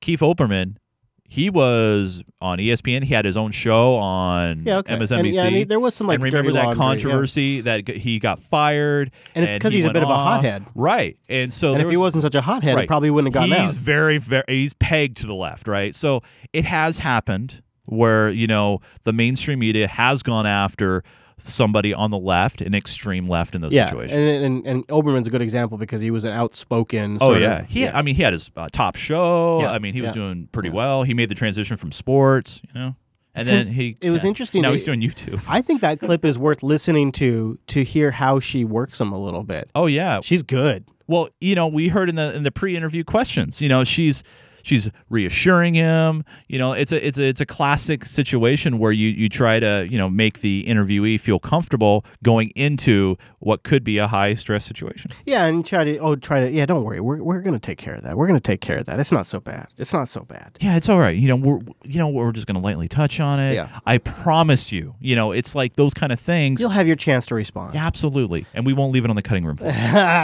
Mr. Chase, yes, Mr. Chris. Before we get into the high note, would you like to transition? Because I got a new den for us to read feedback. Oh, you do? It's pretty fancy. I need you to come down here. Do this. You see the fish tank over there? Fish tank. Yeah, it's over there, right there. You don't see the?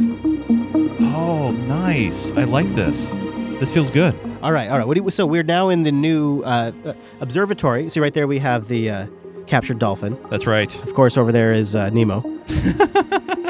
Yeah, you thought he was a fake fish, but we got him here in the Unfilter Aquarium, where we're going to read your messages. Now, did we open up the sack last? We first off, we absolutely opened up the sack over at patreon.com/unfilter. By the way, more spots are now available in Club 33. Oh, that's right. And hey, check it out. The Oh Nancy swag. I know. I'm taking this home. Isn't that cool? Little die cut. You want me to see if I can? Yeah, let's see if we can get it activate. up. Activate. There it is. There's the Oh Nancy. People can see it right there. Yeah, nice. Can you? Hold on. I think I can see it. Boom. There you go. Nice. So if you are in Club 33, you would have received an alert from Patreon this morning saying, hey, crack open a cold Dharma beer. Dharma? Really? Remember Lost Dharma? Dharma? Dude, I've been thinking about watching it again sometimes. By the way, don't watch it after season 3. Anyway, so I asked you guys, hey, send me your comments, Club 33, and we got a couple good ones. First one, Baker the Clerk wrote in and said, hey, I'm sure you guys will weigh in on Amazon's purchase of the Whole Food brand. You want to do that really quick? I opted not to grab a clip, but he goes, this made me think to back when Amazon built a couple of brick and mortar stores without clerks sometime last year. I'm thinking those are a prototype of what we can expect out of the future of Whole Foods and in turn retail as an industry. You know, they've been testing the Amazon Go thing in downtown Seattle. We actually at the news station did a story about it. For me, I think the Whole Foods purchase is a brilliant purchase because now they don't have to worry about building up infrastructure. They already have infrastructure in place. Now they can start tweaking it and messing around with it. I know that there are a lot of checkers, and I know a few of them that potentially are feeling a little worried right now because Amazon wants to make that better. Also, I think Amazon was looking at a way to integrate their stuff and also, not everybody buys fresh goods online. They like to go to the store and squeeze a tomato and sniff a banana and things like that. I will echo your statements, and I will add, if I was Walmart, I'd be shitting myself right now. Well, it's coming down to a two-horse race. Walmart just made another big purchase on their own too. So, and Club 33 regular, thank you very much, Mr. Veratunda wrote in and says, hey, I don't know how much you guys have been seeing what's been happening in London of late, but between the terrorist attacks, both radicalized Muslims and the far-right ones, and the Grenfell fire, things have been tense, to say the least. I encourage you to take a deep dive into the Grenfell fire because there's something very rotten here. That's that apartment building that just... Yeah, I'm gonna pause right here and talk about this for a second. So this is a really, really tricky thing for us because we don't have a lot of great sources for that stuff, but I am following it, and it's remarkable. Like it's just fucking crazy. And you might also notice that we haven't talked about some of the recent shootings in DC here. It's one of those things where it's a really fine line between stories that bend the universe each week a little bit, and stories that people expect to hear, and stories that are in the conversation that we have something to contribute to. Right. So it's this really, and so a story has to meet that, like this axis of evil to be included in the show. And if it falls off of our expertise area, or it doesn't fundamentally change history for that week. Now, I'm not saying it doesn't. I'm just saying it's like there's a lot of different things that it has to check, a lot of different boxes. And one of those boxes, too, that I didn't mention, so it's really a quadrant of evil, is good audio or video, preferably video. And the real son of a bitch problem is BBC pulls our stuff down. Oh, yeah, they're quick. So, that's one thing that I can monitor, but I can't really... I sometimes sneak it into the show, but they'll even flag voices from time to time. And I always try to cut off, the the music that they have. Yeah. I always try to cut off anything that I think that the Python script will recognize, but they still get me. So there's that difficulty. And there's not to say that if something balloons out of that situation, that we wouldn't cover it potentially. Yeah. And I'm watching it. Oh, I've watched it too, especially, the accusations that Theresa May kind of sat on knowing about this building for a while. Like, she knowingly knew about this. Knowingly knew?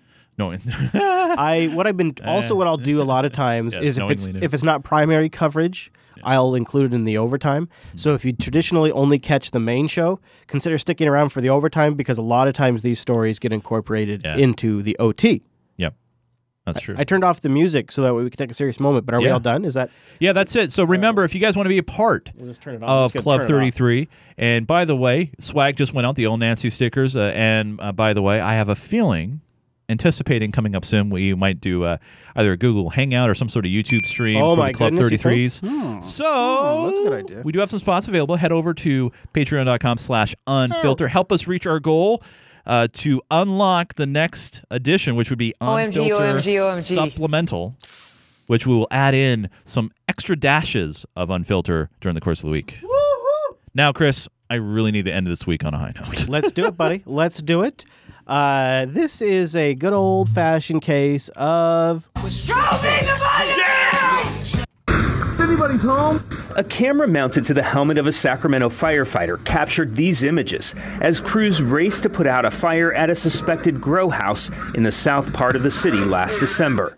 It's fires like this one and industrial emergencies that has firefighters concerned about the number of applications for marijuana grow operations in the city. So firefighters are concerned about the amount of applications because of a fire similar to that one, right? You tracking? I'm tracking. Whether it be their employees getting sick or their cultivations catching fire, we're talking millions of dollars of possible investment. KCRA3. He's worried about their investments, obviously, because that's nice. It's not like if your house burns down or your grow op burns down, it doesn't cost the fire department. No, they just get practice. He's concerned about your investment. We're talking millions of dollars of possible investment. KCRA3 Investigates analyzed the locations of all the marijuana cultivation and manufacturing permit applications submitted to the city this year, and nearly half of them are in the southeastern industrial section of the city. Because of zoning requirements. That's right, yeah. Now see if you can catch what the play is here for more funding. See if you, because you can kind of tell like there's something going on here. It's like California, so they're always squirrely. But an area that used to be served by Station 99. The fire station that was closed years ago.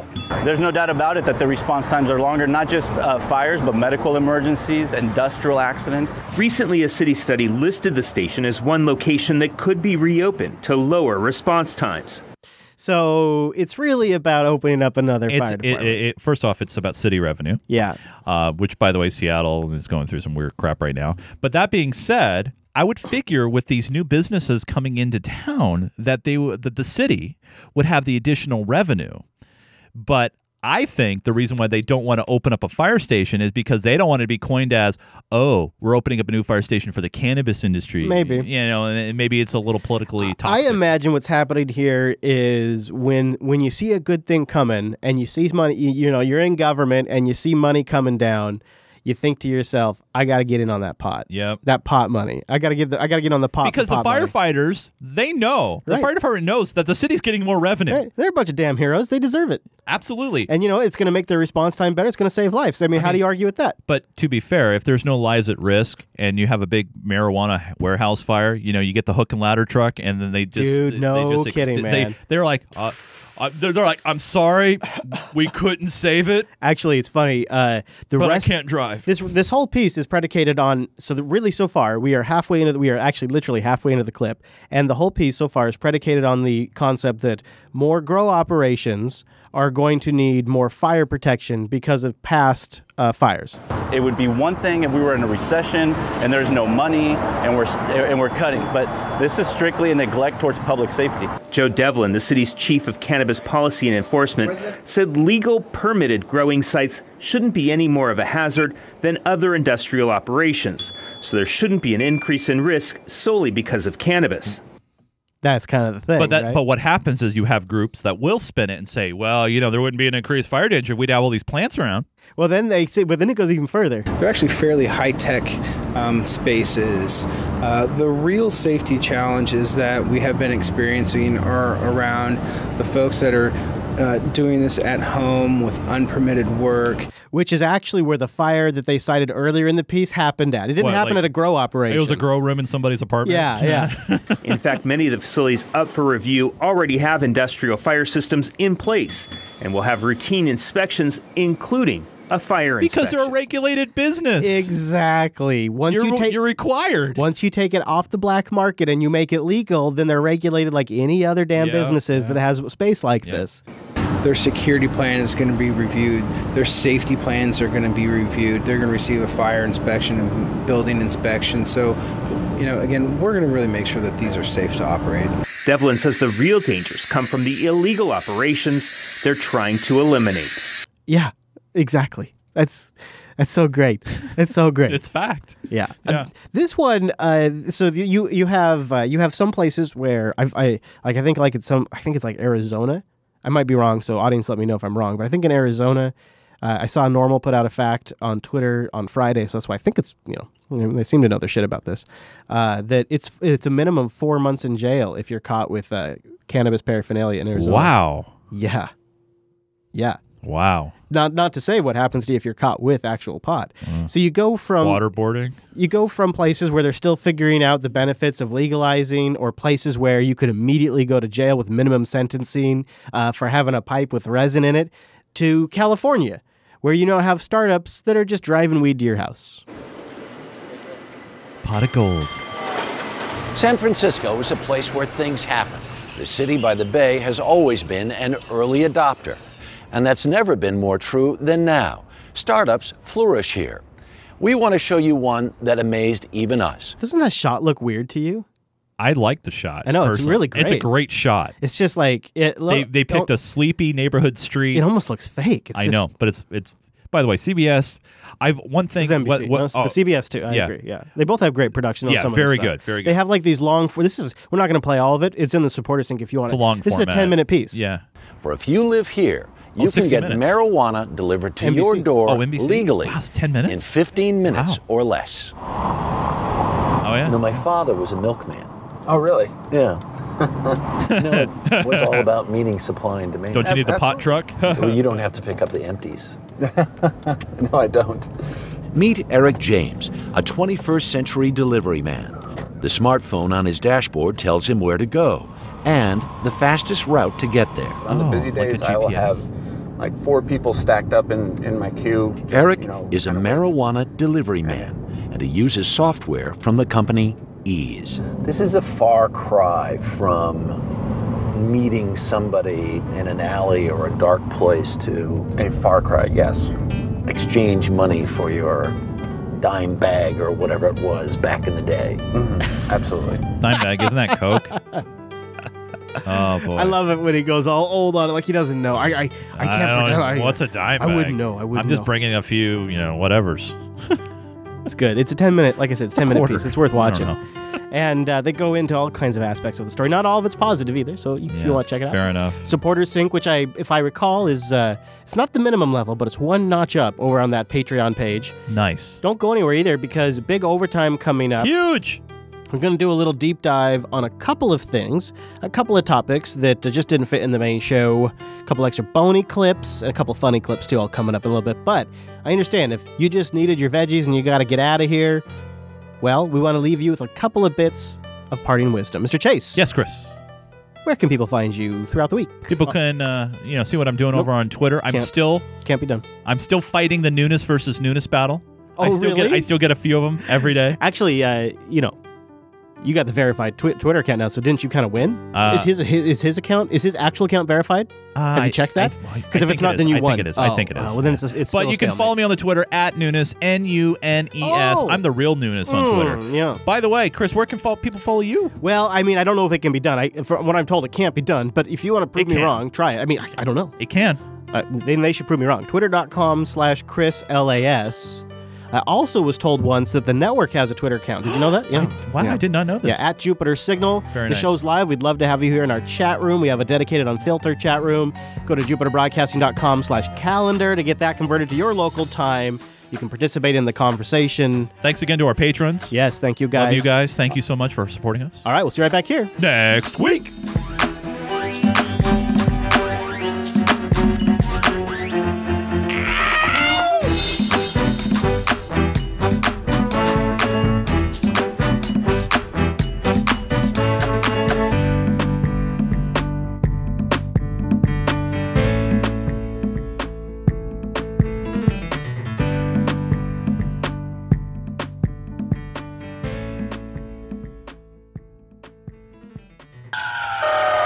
Warning. Life support failure on all decks.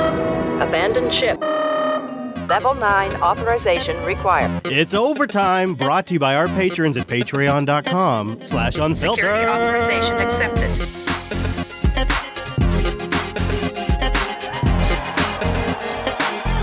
Say whoa! thank you to our patrons at patreon.com/unfilter. We got a new batch of patrons. Man, and I am so grateful. And if I missed some of you last week, I apologize. It's my fault. I didn't read the whole list. I'm a total noob. I'm new at this. So let me make good on that right now and thank our new patrons. Patreon.com/unfilter. Thank you to James, Ricat, Rusty, Matthew, Lewis, Jose, Creatively Tech, Mo, James Z, Nick, Aaron C, Aaron E, Sam, Ranter, Christine, Tanner, Alex, Brandon, End User, Craig, and Carl, our new patrons for episode 241 and 240. Thank you for supporting the show. This is a listener-funded show. We really appreciate it. Makes a big difference. And we're trying to get up to twice a week. We're trying to raise funds. We have goals at patreon.com/unfilter. More Unfilter. Honestly, we could do this show every damn day. In some ways, it would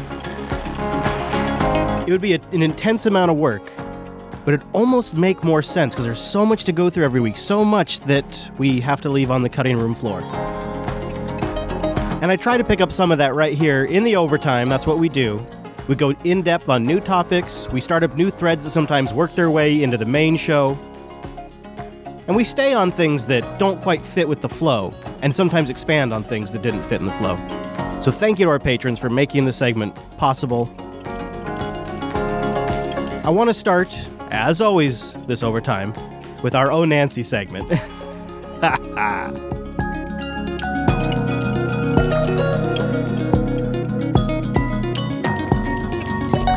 Nancy Pelosi seemed visibly shaken after the shooting, and during a Q&A, during her daily press briefing, she pinned the whole damn thing on Republicans.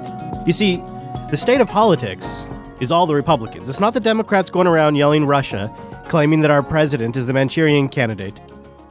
It wasn't their woefully corrupt candidate, Hillary Clinton, who colluded with the DNC to suppress the people's actual candidate, Bernie Sanders. No, you see, it's the Republicans.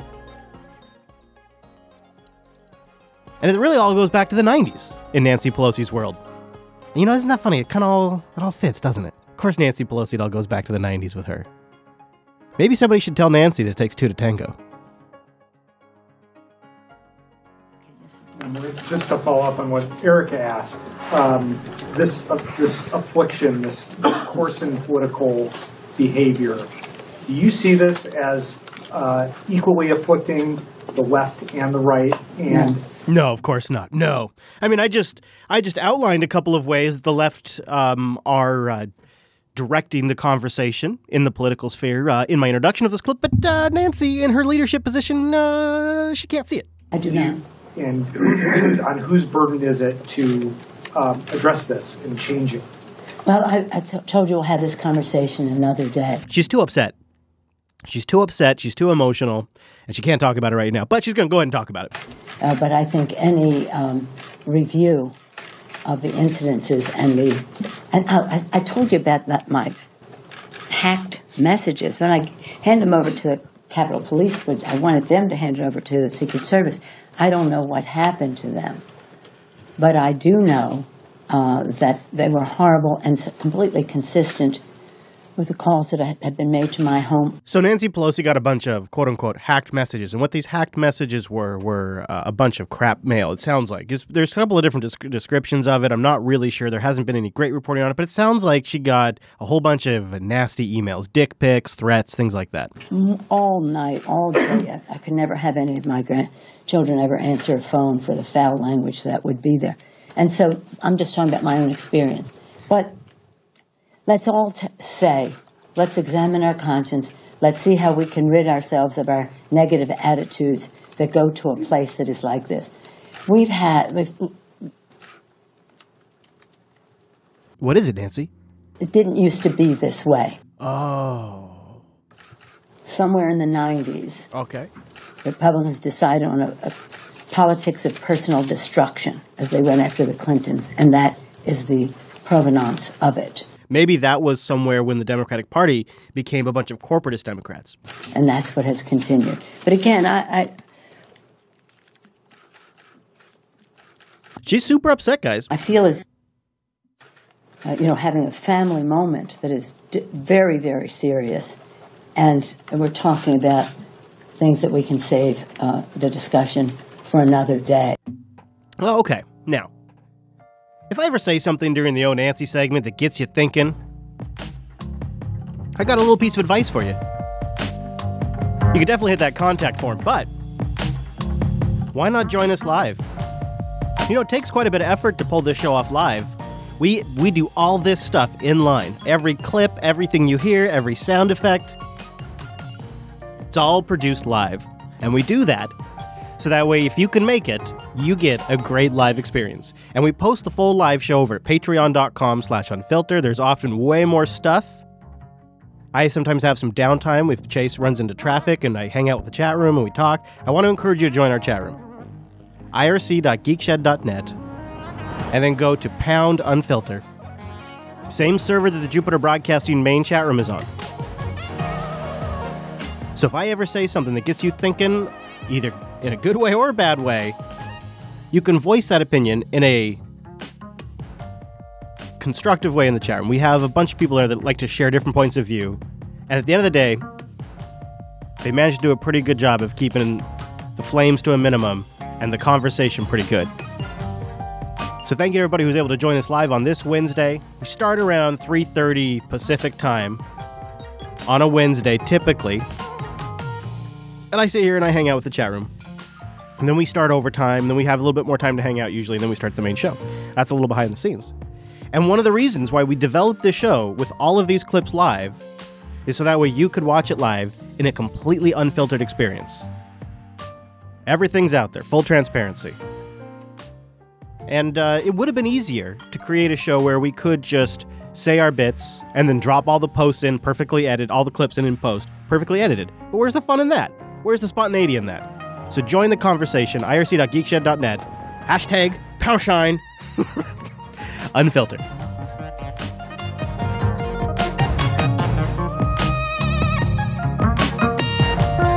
So Nancy's Pelosi's. The Pelosi's of Nancy. Some say after the recent Georgia loss, that perhaps Nancy's future is in question. Well, a major victory for Republicans and a crushing defeat for Democrats. Georgia Republican Karen Handel winning the most expensive House race in history by a bigger margin than expected. And the GOP chalking up another victory in South Carolina, raising questions about House Minority Leader Nancy Pelosi's future. Kyle Kondik is a political analyst at the University of Virginia Center for Politics. So what is her future, Nancy Pelosi? Well, I think her future's probably fine for now, but, the record for Democrats in the House since they lost 63 seats in 2010 has really been quite poor.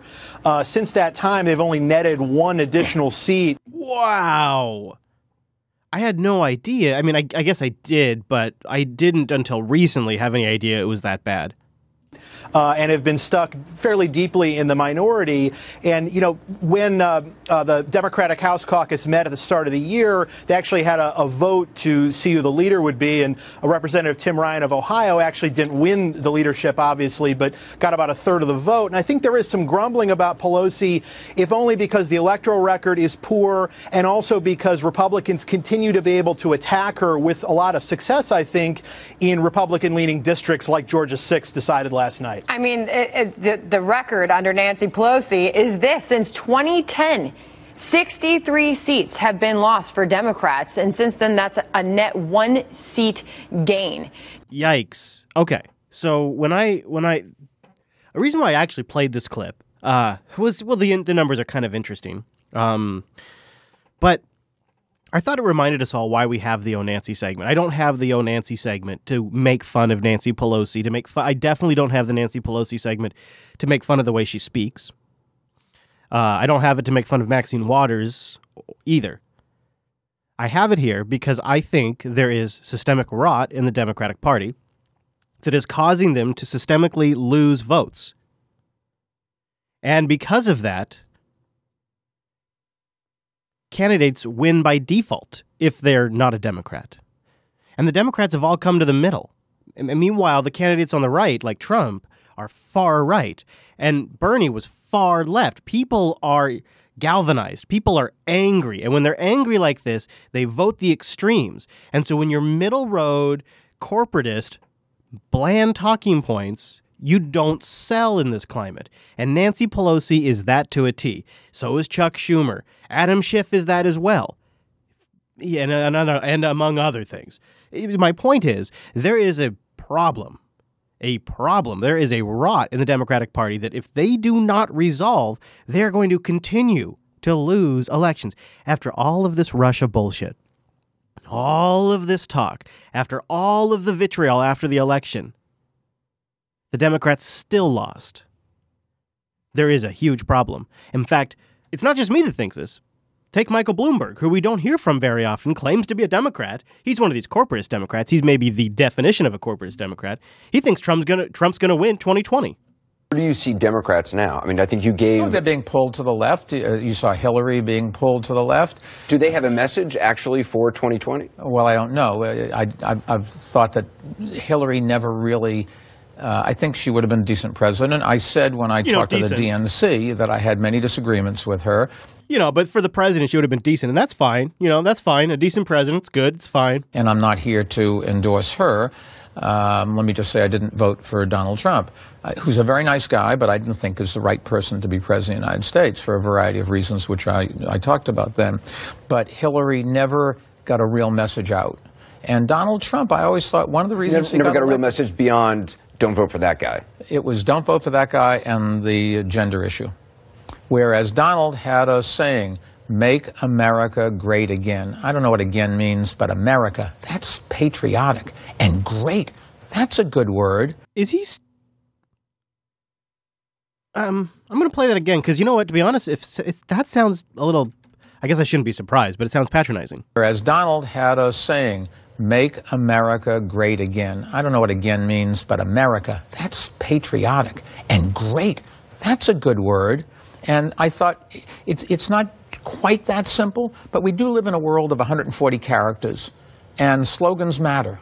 And you don't think that that's what your decision's based on, but it predisposes you to really want to do something. And I never understood, given most of the media is Democratic, why Hillary couldn't find somebody that would give her a good tagline. That's what she should have done, I always thought. I think recently you gave the chance that President Trump would be reelected 55%. Yeah, sure, because... Do you think it's still about that? Well, the incumbent always has an advantage. It depends what the world is like in 3.5 years. If the economy is good, he had roughly 50% of the public vote, little less, in the right place, so he got elected because of the Electoral College, but he had roughly half the people wanted him to be president. All right, stop right here. This is actually an analysis that it clicks, and now I understand why Trump's already spending on his re-election campaign. What he's about to say really clicks for me. So he makes the point. So he basically won about 50% of the vote. I mean, he got in because of the Electoral College, but he basically wins about 50% of the vote. And if it turns out that he's okay... Not even great. Not even good. Not even fair. I guess okay and fair, that's about the same. It's if he's fair, if he does an average job. Some of the half that voted against him because they thought he'd be a disaster probably wouldn't think that anymore, so that would help him. Incumbents always have an advantage. And the Democratic Party is going to be torn apart by the left and the centralists. That is a spooky, accurate prediction, I think. It makes so much... Like, Trump has so much momentum as being the incumbent. Then, if he just holds his original base, which I think so far he mostly has, and just wins over a few more of the doubters, and you got to figure, too, by 2020, this entire Russia stuff could be a memory at that point.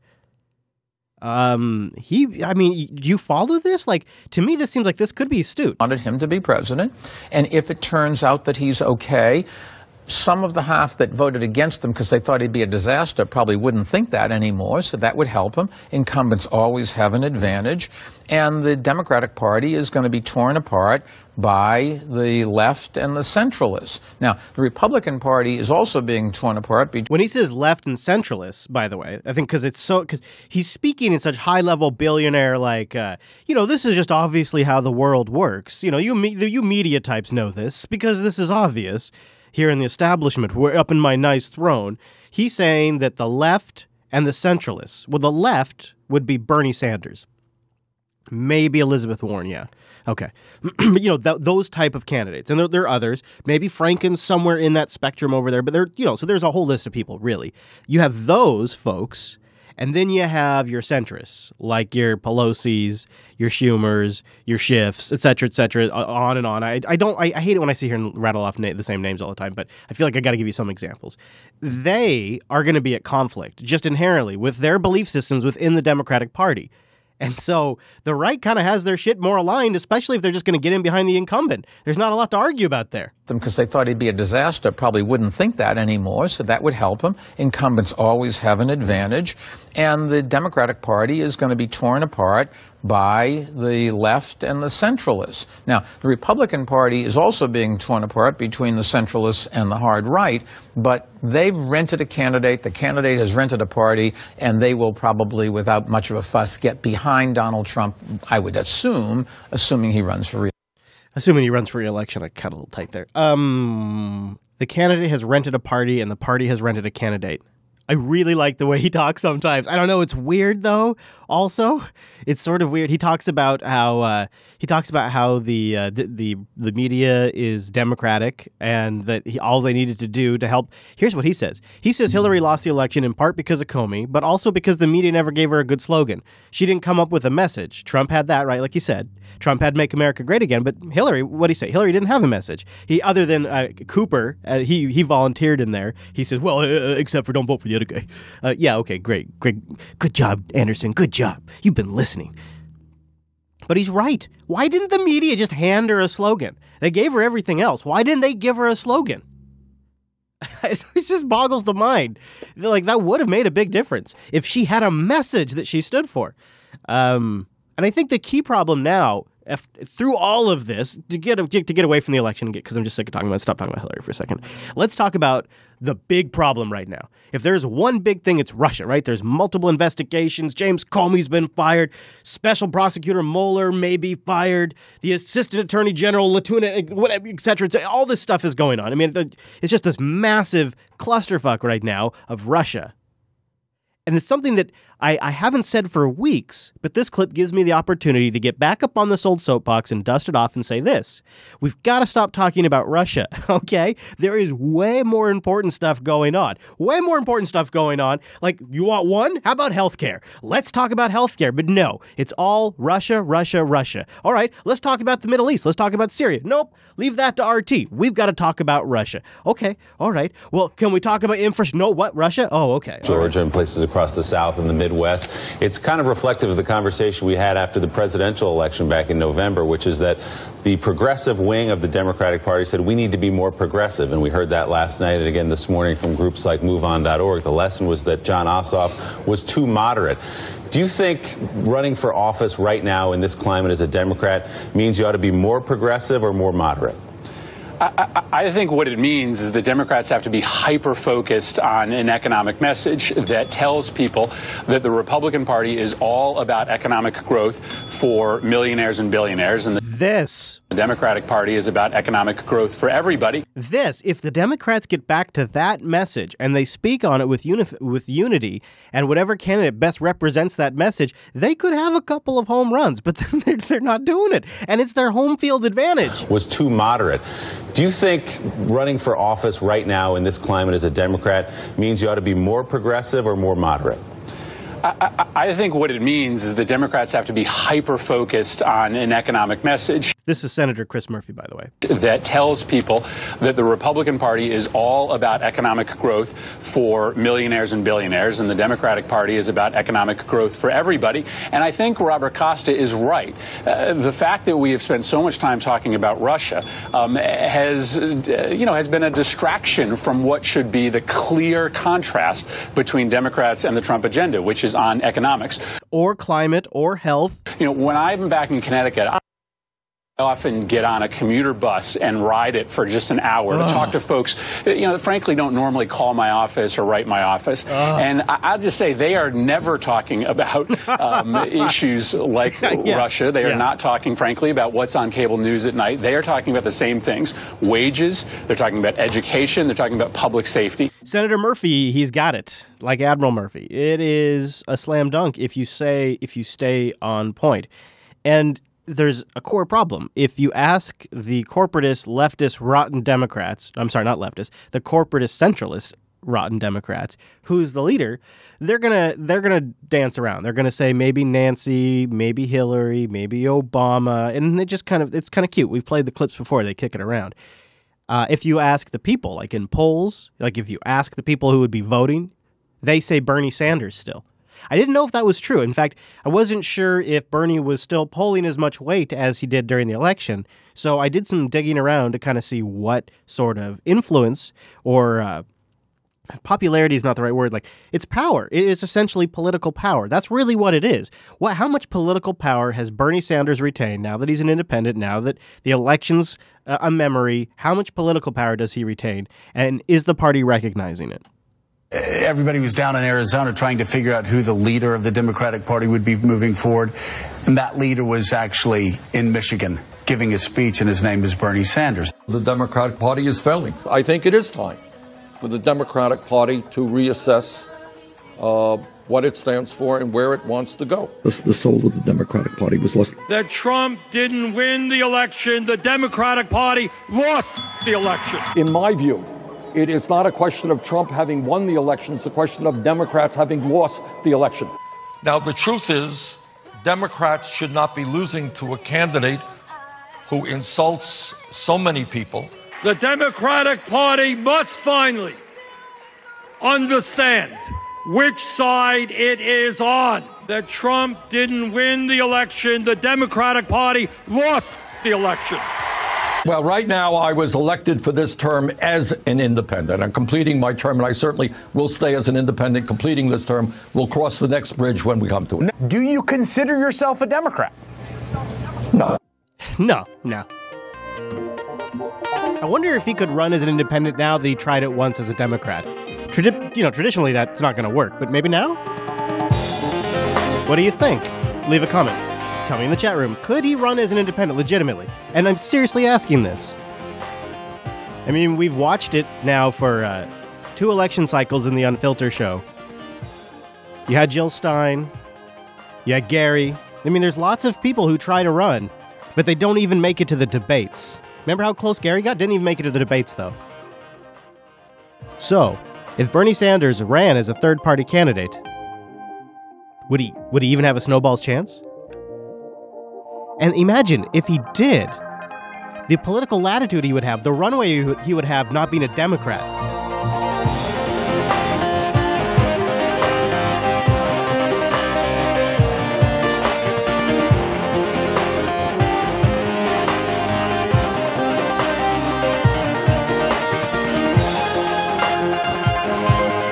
Chat room says it's possible, but unlikely. Here, I got a clip. Let's shift gears. If you're listening after the fact, leave a comment. Let me know.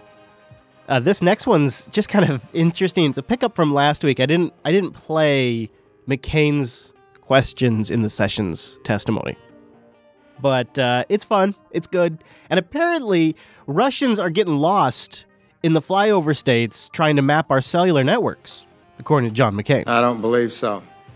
Politico recently reported that in the middle of the 2016 Politico. Senator John McCain, quoting Politico, everybody. elections, the FBI found that Russian diplomats whose travel the State Department was supposed to track had gone missing. Some turned up wandering around the desert or driving around Kansas. Reportedly, intelligence sources conclude that after about a year of inattention, these movements indicate, one, that Moscow's espionage ground game has grown stronger and more brazen. Yeah, they're getting lost, but it's strong and brazen. And that quietly the Kremlin has been trying to map the United States telecommunications infrastructure. That's, code for Putin.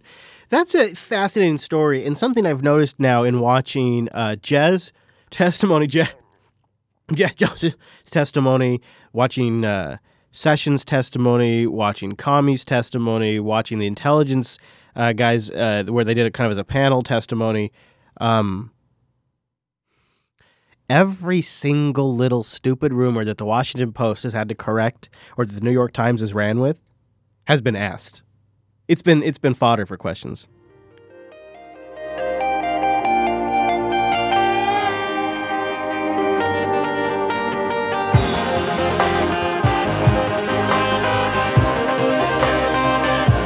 expand on that White House press briefing topic here for a moment. I got a little series of clips for you. It starts with this CNN reporter who's a little miffed. Jim, I just saw your tweet. You said you're feeling like the White House is stonewalling you. Yeah, Brooke, I wish we had some video or some audio from this briefing to share with you. Oh, man, it starts right there, guys. But the White House mandated that we are not allowed to cover the White House press secretary for the United States of America in that fashion. And now, I love it. And look at Brooke's face. So let's start here. They're not required to do White House press briefings daily. In fact, it's not even necessarily a super common practice, although I think it's a good idea. I love her face. I love all of the subtext. Like, you could cut this with a knife. It's thick. I mean, you could just cut it up and eat it in chunks. Brooke, I wish we had some video or some audio from this briefing to That's dig one. Share with you, but the White House mandated that we are not allowed to cover. That's dig two. The White House press secretary for the United States of America. That's dig three. In that fashion. And so, yes, when we're asking important questions about where are the tapes, does the president have recordings of his conversations here at the White House? We're asking important questions, like the same ones we've asked them literally 500 times. And they've said the same thing 500 times. The White House is refusing to answer those questions. Just like they always have, just like every administration does. On camera or in any kind of fashion where we can record the audio. My guess is because they want their evasive answers not saved for posterity. That is the only conclusion one could draw. That when they give us answers, that it somehow reads better in print then it can be seen on television or heard over the radio. Actually, I wonder what's going on here, I bet. I wonder if this isn't just a middle finger to these sons of bitches, and because they're more than happy to give quotes and interviews to Fox News, so this isn't really going to impact Fox. But it's really going to screw the 24-hour cable news. In fact, it's not really going to impact your nightly news or your CBS morning newses. They don't often do a lot of these press briefings. But the reality is these press briefings are huge ratings draws, and you can see it all over YouTube when Spicer goes live. CNN, if they don't have anything else going on, they immediately just cut to this, and then they come back and they pick every little single thing apart. They are creating the very problem that the White House is now seeking out to fix. The White House was hoping to change the subject today from the lingering cloud of the Russia investigation. Good afternoon. But during his first televised briefing in 8 days, Press Secretary Sean Spicer said he didn't know whether the president believed Russia meddled in the 2016 election, something Republicans, Democrats, and the entire U.S. intelligence community all agree on. Just very plainly, a yes or no answer. Does President... You see how they couch it there? They set it up with, well, here's something that all of the intelligence agencies agree on. That's actually not true. Only 3 intelligence agencies signed on to what was called an assessment. An assessment, you understand, is not the same thing as finding. It is not the same thing as an accusation. It is not the same thing as evidence.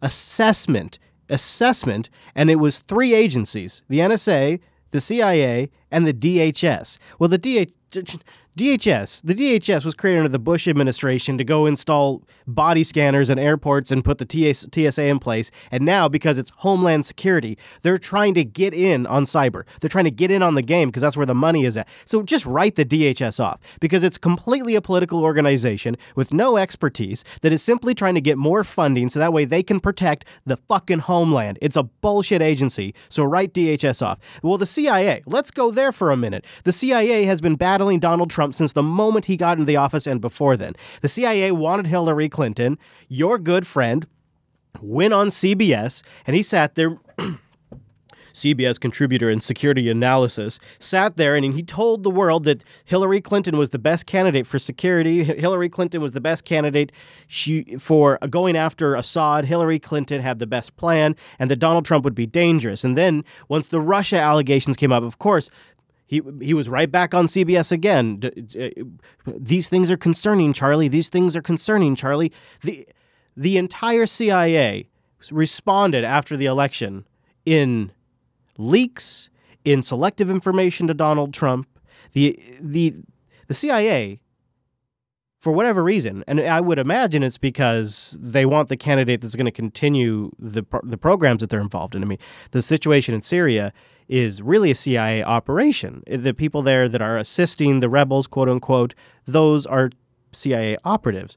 The drone program run by the CIA, well, in Syria and Iraq and Libya, in all of the Yemen, all of these areas that we have some amount of military operation going on, the drone program plays a key role in that. Well, the CIA is still running that aspect of it. It's not run by the Pentagon. It's supposed to be. There was an attempt to make it happen. In fact, there was quite a bit of discussion about it, and there was even the announcement by the Pentagon that they'd be taking it on, and then the transfer never actually occurred. It's still run by the CIA. More wars means more funding for the CIA, and Hillary Clinton was the war candidate. Now we're actually in office, and Donald Trump has pivoted on many of these things. He's really following the establishment line on anything that comes with military intervention, which I always assumed he would. He didn't care. That was never his thing. He didn't care. The CIA, after that, after he made these pivots on NATO, after he dropped bombs on the Moab on Afghanistan, after he launched the missiles at the Syria air base, a lot of the CIA's war against Donald Trump sort of turned down. We still have leaks, but it slowed down. It definitely went from an 11 to like an 8. So the CIA saying that Russia was involved in trying to hack the election is almost an uncredible source to begin with, but okay, so they're on there. They're pretty confident that Russia was involved in trying to get involved in the election. Seems like, of course, they were. So you got the DHS, you got the CIA, and then you have the NSA on this report. Well, the NSA wouldn't say high confidence. So the NSA is on the report, but they're not even signing off on it. So it's really only 2 intelligence agencies. Now you'll hear 17. That's the number from the Clinton campaign, and it just gets repeated all the time. 17 intelligence agencies agree that Russia tried to hack the election, and that implied is that Russia hacked the DNC. When in reality, it's more like probably things at the state level. It's trying to it's more benign. It's not like some sophisticated information warfare campaign coordinated by Donald Trump, WikiLeaks, and Vladimir Putin. That is a fucking ridiculous conspiracy theory. It's a ridiculous tinfoil hat conspiracy theory. And it's propped up by this 17 intelligence agencies say that Russia did this. It's actually 3, and only 2 of them are confident on a quote-unquote assessment. So when they start this piece with throwing that in his face, you know it's a biased report immediately.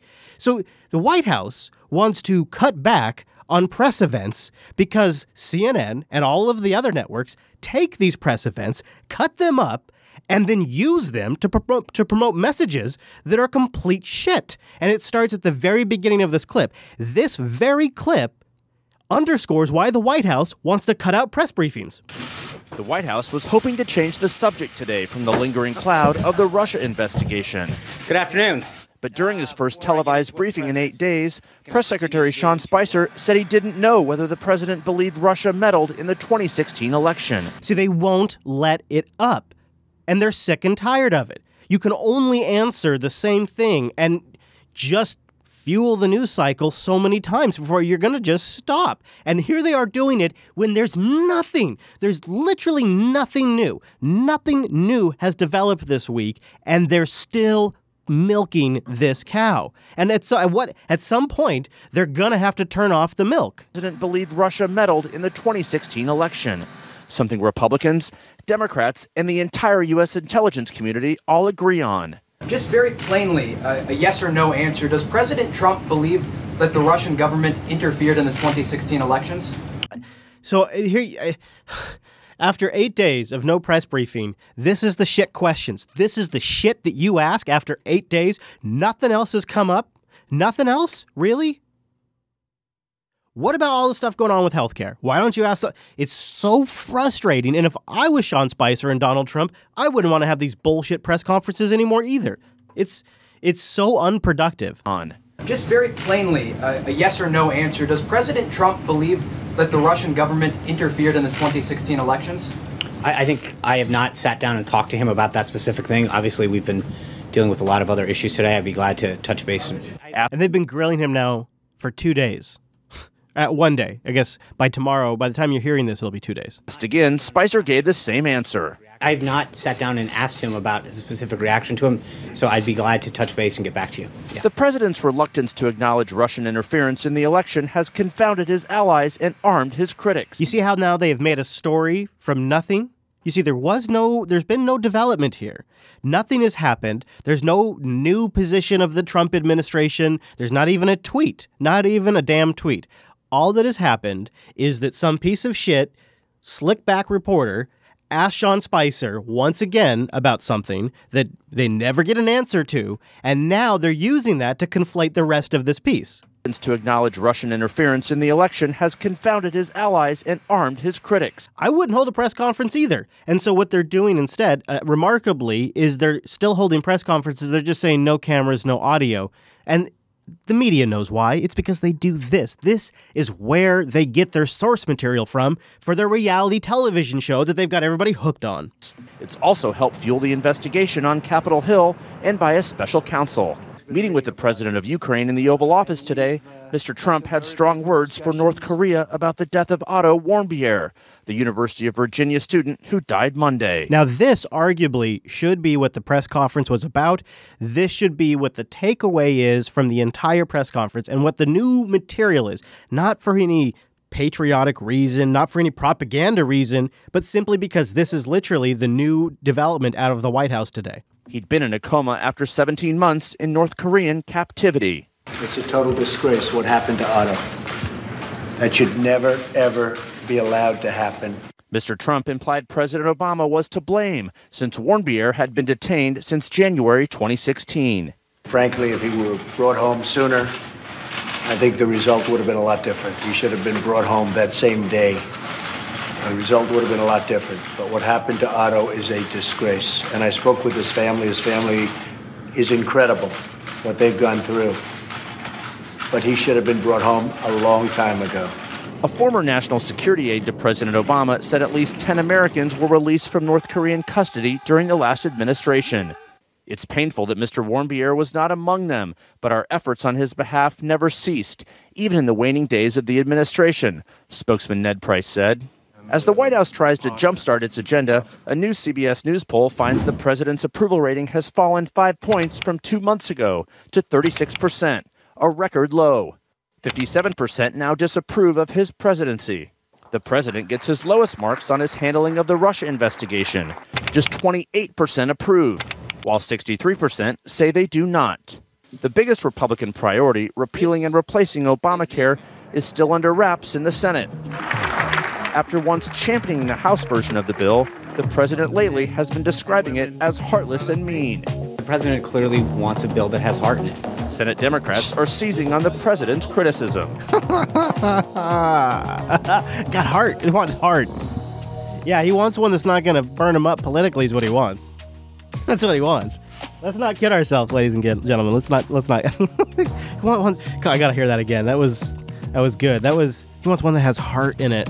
Has heart in it. Mean. The president clearly wants a bill that has heart in it. It's good. Yeah. You know, Spicy, I'll give you credit. You tried hard. So Hellinger in the chat room. Oh, it just went off the screen. Damn it. Hellinger in the chat room asks me, he says, okay, Chris Lass, so what intelligence organization's assessment, quote unquote, would it take for you to believe, if not the 3 largest, most powerful intelligence organizations in the free world? Oh, I always love the free world one. Well, I think so. I think I'd start with the difference between findings and an assessment. An assessment is not the same thing. But to more directly answer what you're really asking me, though, if the NSA was pretty strong on it, I guess I would give that some weight. But I tell you what would really do it for me, to be completely clear, is publish findings with redact as you must, as they always do, that are believable. So the reports, I've read all of them. I've read the report. The reason why I can tell you that only 3 agencies signed off on it is because I literally read it, and it's right there. It's right there in the first couple of pages. It's not. They don't hide that fact. It's just not how it's reported. if you read the report, it's right there. Who signs off on it? And the NSA isn't even confident in the report. It's right there. And so when you read that report, it's kind of sad in a way because, you know, you want to feel like you can have faith in your government. You want to feel like you can be safe and that your country is powerful and that your government is believable and that it's sort of it's a hard fucking thing to read, especially if you've ever worked in IT or especially if you've worked in the security area of IT. You know, it's weak, man. It's really weak sauce. There's nothing solid in there. In fact, they dance around most of the issue the entire time. And so you look at that and you go, fuck. This is what all this is based on? Oh, shit. I mean, it's not a good feeling. So I tell you, I'd happily read a really solid report by, say, like the NSA, because this is their area. Technology and the network is what the NSA does. Crypto and all of that is their domain. So, you know, something that the NSA was highly confident on that had details, and it doesn't have to be IP addresses and names, but it just needs to be, like, you see, the problem is they make fundamental technical errors in this document. It's like newbie stuff.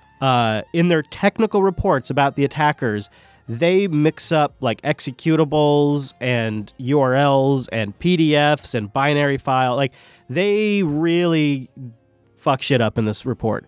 And it leaves you feeling like, oh, fuck, these guys are just really grasping at straws here. So a report that was technically accurate, that detailed to some degree what had happened, and a timeline of events that line up with everything that has been reported on would really be what it would take for me to be like, okay, that makes sense. Because when I'm really at the end of the day, the two things that I keep coming back to is I've read the reports and I've followed all of the reporting from get-go, from the very beginning.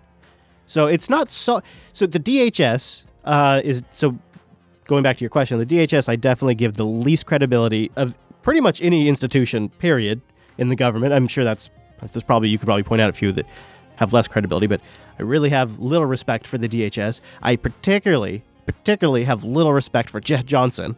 I really have no respect for him. I think he was totally a political play and just an awful head of Department of Homeland Security. I really have no respect for Bush Jr., who created the DHS, in my opinion, as a jobs program to start the TSA, which has been a colossal failure that we just continue to invest money into. So the DHS is truly what like the fact that we're relying on their reporting, I think shows you how far they are willing to stretch to take anyone's endorsement. And I think that sort of speaks volumes about where they're at. I have a clip that we're going to move on. It's too long. I can't play. I wanted to. It's Rachel Maddow. It's in the Overtime Sync, or maybe you can look it up on YouTube. Maybe I'll encourage you to do that too. Actually, I think I'll put it in the show notes too. Robert Mueller. Robert Mueller, he's sort of been assembling this team, and Rachel Maddow does this whole breakdown of who the different team members are. Oh shit, fuck. I'm just gonna play a little bit of it. On May 17th this year, at 7:04 p.m., Robert Mueller confirmed that he had been named to be special counsel in the Trump-Russia investigation. That was confirmed 7:04 p.m. All right, so it is a long 4-minute clip, and if you have a hard time listening to Rachel Maddow, I totally acknowledge that that's a long time to ask you to listen, but it is in the supporters sync if you want to get it, or go on YouTube and search Robert Mueller team paints picture of Donald Trump Russia investigation. Robert Mueller team paints picture of Donald Trump Russia investigation. And I'll try to have it linked in the show notes too if I remember. And she goes through all the people in the team about how they've been former mob investigators. Some of them have been former finance investigators. Some of them have been former Russia propaganda investigators. And she's very pleased with this team. She is very happy about this. Censorship.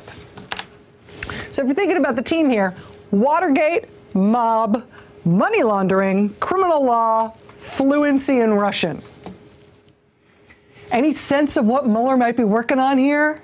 She's very happy about this, and I'm putting this in here just as a note in the record, because this team and this investigation is fully Rachel Maddow approved. I just think that's worth noting. We'll see where it goes, but we'll just remember that she was on board with all of it.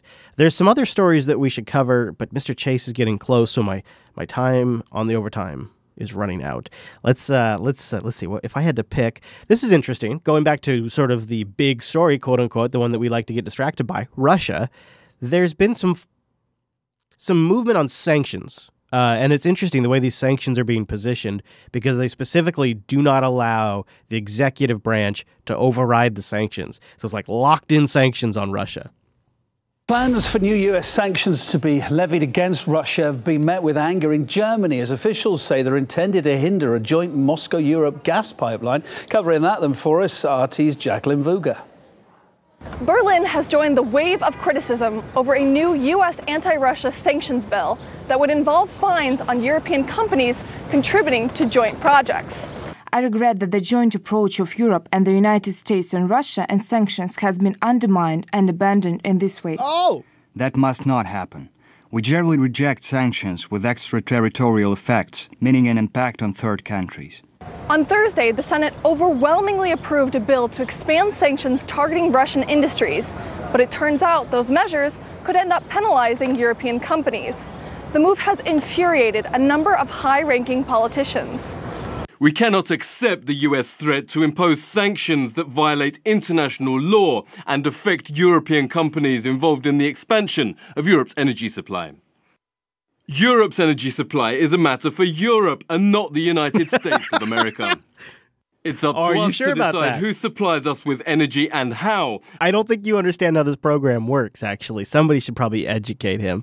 I got a couple of things in Syria I wanted to follow up on. So this was the news coverage before all of this, like shooting down a Syrian warplane. There was another incident, the Iran drone incident. The Pentagon has been very close-mouthed about this for some obvious reasons. Close-mouthed. They're trying to work it out with the Russians, and they don't want to reveal whether they are even able to work it out with the Russians. None of this is very clear at the moment. Oh. What we know is, on a working level, Russian... Stop right here. She really doesn't actually have much to say. She's going to say, on a working level, Russian military leadership and U.S. military leadership are privately communicating, and that's all she knows. But what is interesting about this shot, if you're not watching the video version, you got Barbara Starr, and she is in her little room that they have given her at the Pentagon. She literally works every day. Barbara Starr drives to the Pentagon and works at the Pentagon, and then reports back to CNN when there's something to tell, and she's got a camera in there and a screen behind her. And they have overlaid above her lower third on the right-hand side of the screen, soon on CNN, and it's a live stream of the White House press briefing room, zoomed out. So you can see all the chairs and the entire press pool, and you can see Spicy Sean's podium, and you can see the LCD screens behind him. Like, they have that so you can constantly see what the fuck's going on in that room every damn second, because God forbid you don't have a live stream. And you know what the problem is? And I shit you not, the problem is they're losing ratings to YouTube because people are switching over to watch that. It's unbelievable that they're live streaming the room, like, an hour before Spicy even gets there, because, see, Spicy just kind of walks in. He's supposed to get there around a certain time, but he doesn't always get there at the same time. And while they're hanging out, they're sitting there taking selfies. The media is talking they're doing reports. You'll see different, nothing yet. That's right, Jen. We're still waiting for Sean Spicer, for the White House to respond to these burning questions about Donald Trump's commitment to climate change. And we'll be asking Sean Spicer that when he gets here, and we'll get right back at you when we learn more. Back to you. And then they just do that over and over again in that room until Sean Spicer shows up. I shit you not, because I watch it all the time for this show, because I'm, going to grab clips. And one of the son of a bitches watching the live stream. And because I got the same thing, I got to get it for my show, right? So I'm sitting there working it just like everybody else is. And you see these guys in there taking selfies, doing these stupid spots until Sean gets in there and they all get in their seats. And then CNN goes full stream. They go boom, up on all screens. It's a weird thing, because this never happened under the Obama administration. You'd have Ernest up there talking out of his butt. In fact, one of the only places, think about it when we covered this show, when President Obama was in office, one of the only places that you saw Josh Ernest was on this show. You didn't see clips of Josh Earnest on CNN or CBS Morning News or NBC or on MSNBC. You didn't see that. They didn't air this stuff. We were the only guys at RT.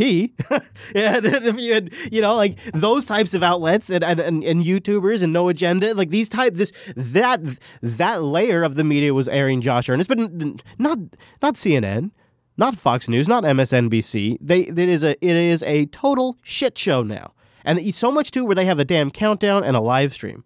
It's really it's amazing. And so even when it's about something as important as the U.S. shooting down a drone from Iran, they have a box over a Barbara Starr and all of the other coverage of that stupid room where Sean Spicer's going to walk into.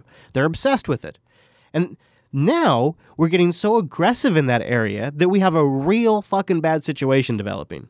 Russia's defense ministry says it's halted cooperation with the U.S. military in Syria.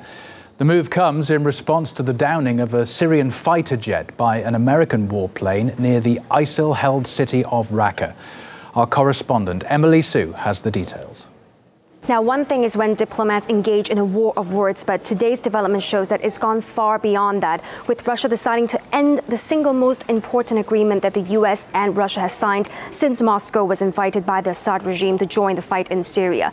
Now, this agreement we're talking about here was signed back in October 2015, and what it does is it establishes a communication channel between U.S. and Russia forces operating in the airspace over Syria to prevent any sort of unwanted incidents. Now, as you can imagine, this airspace is very dense with so many different countries, so many different groups involved, and any sort of mistake and misinformation really can lead to unthinkable consequences. And in this case of the Syrian jet being shot down, well, according to the Russian military, the U.S. has not informed Russia of the decision to shoot down the Syrian jet through the existing communication channel. And at the same time, Russian jets was also operating in the area. And as a result of this incident, Russia has decided to halt all cooperation with the U.S. military in Syria. And this sort of military information blackout can potentially be a disaster waiting to happen. Here's why. Any aircraft belonging to the U.S.-led coalition detected in the skies west of the Euphrates River, where the Russian Air Force is operating, will be tracked as targets by Russian air defense systems. Now, on the Pentagon's part, they've insisted shooting down the Syrian jet was an act of self-defense. They say the Syrian jet were dropping bombs on SDF, the Syrian Democratic Forces positions near Raqqa. Syria says no. They say that the Syrian jet were targeting ISIL targets near Raqqa. Raqqa is, of course, the capital of Islamic State's self-proclaimed caliphate. And Russia has described this as an act of aggression. They've described this as a violation of not only of Syria's sovereignty, but also of international law. Russia Foreign Minister Sergei Lavrov, he's also commented on this before the statement was released by the Russian military. We call on the United States and all others who have their forces or advisors on the ground in Syria to ensure the coordination of our work. Zones of de-escalation are one of the possible options to move forward jointly.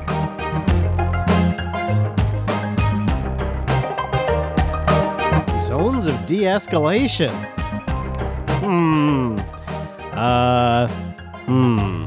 All right, how about a little good news? If we keep screwing things up here, sounds like we got 10 new chances. NASA found 10 more planets that could have life. The Kepler spacecraft detected 219 new exoplanet candidates, including the 10 near-Earth-sized planets in the so-called Goldilocks zone. Now, exoplanets orbit a star other than the sun.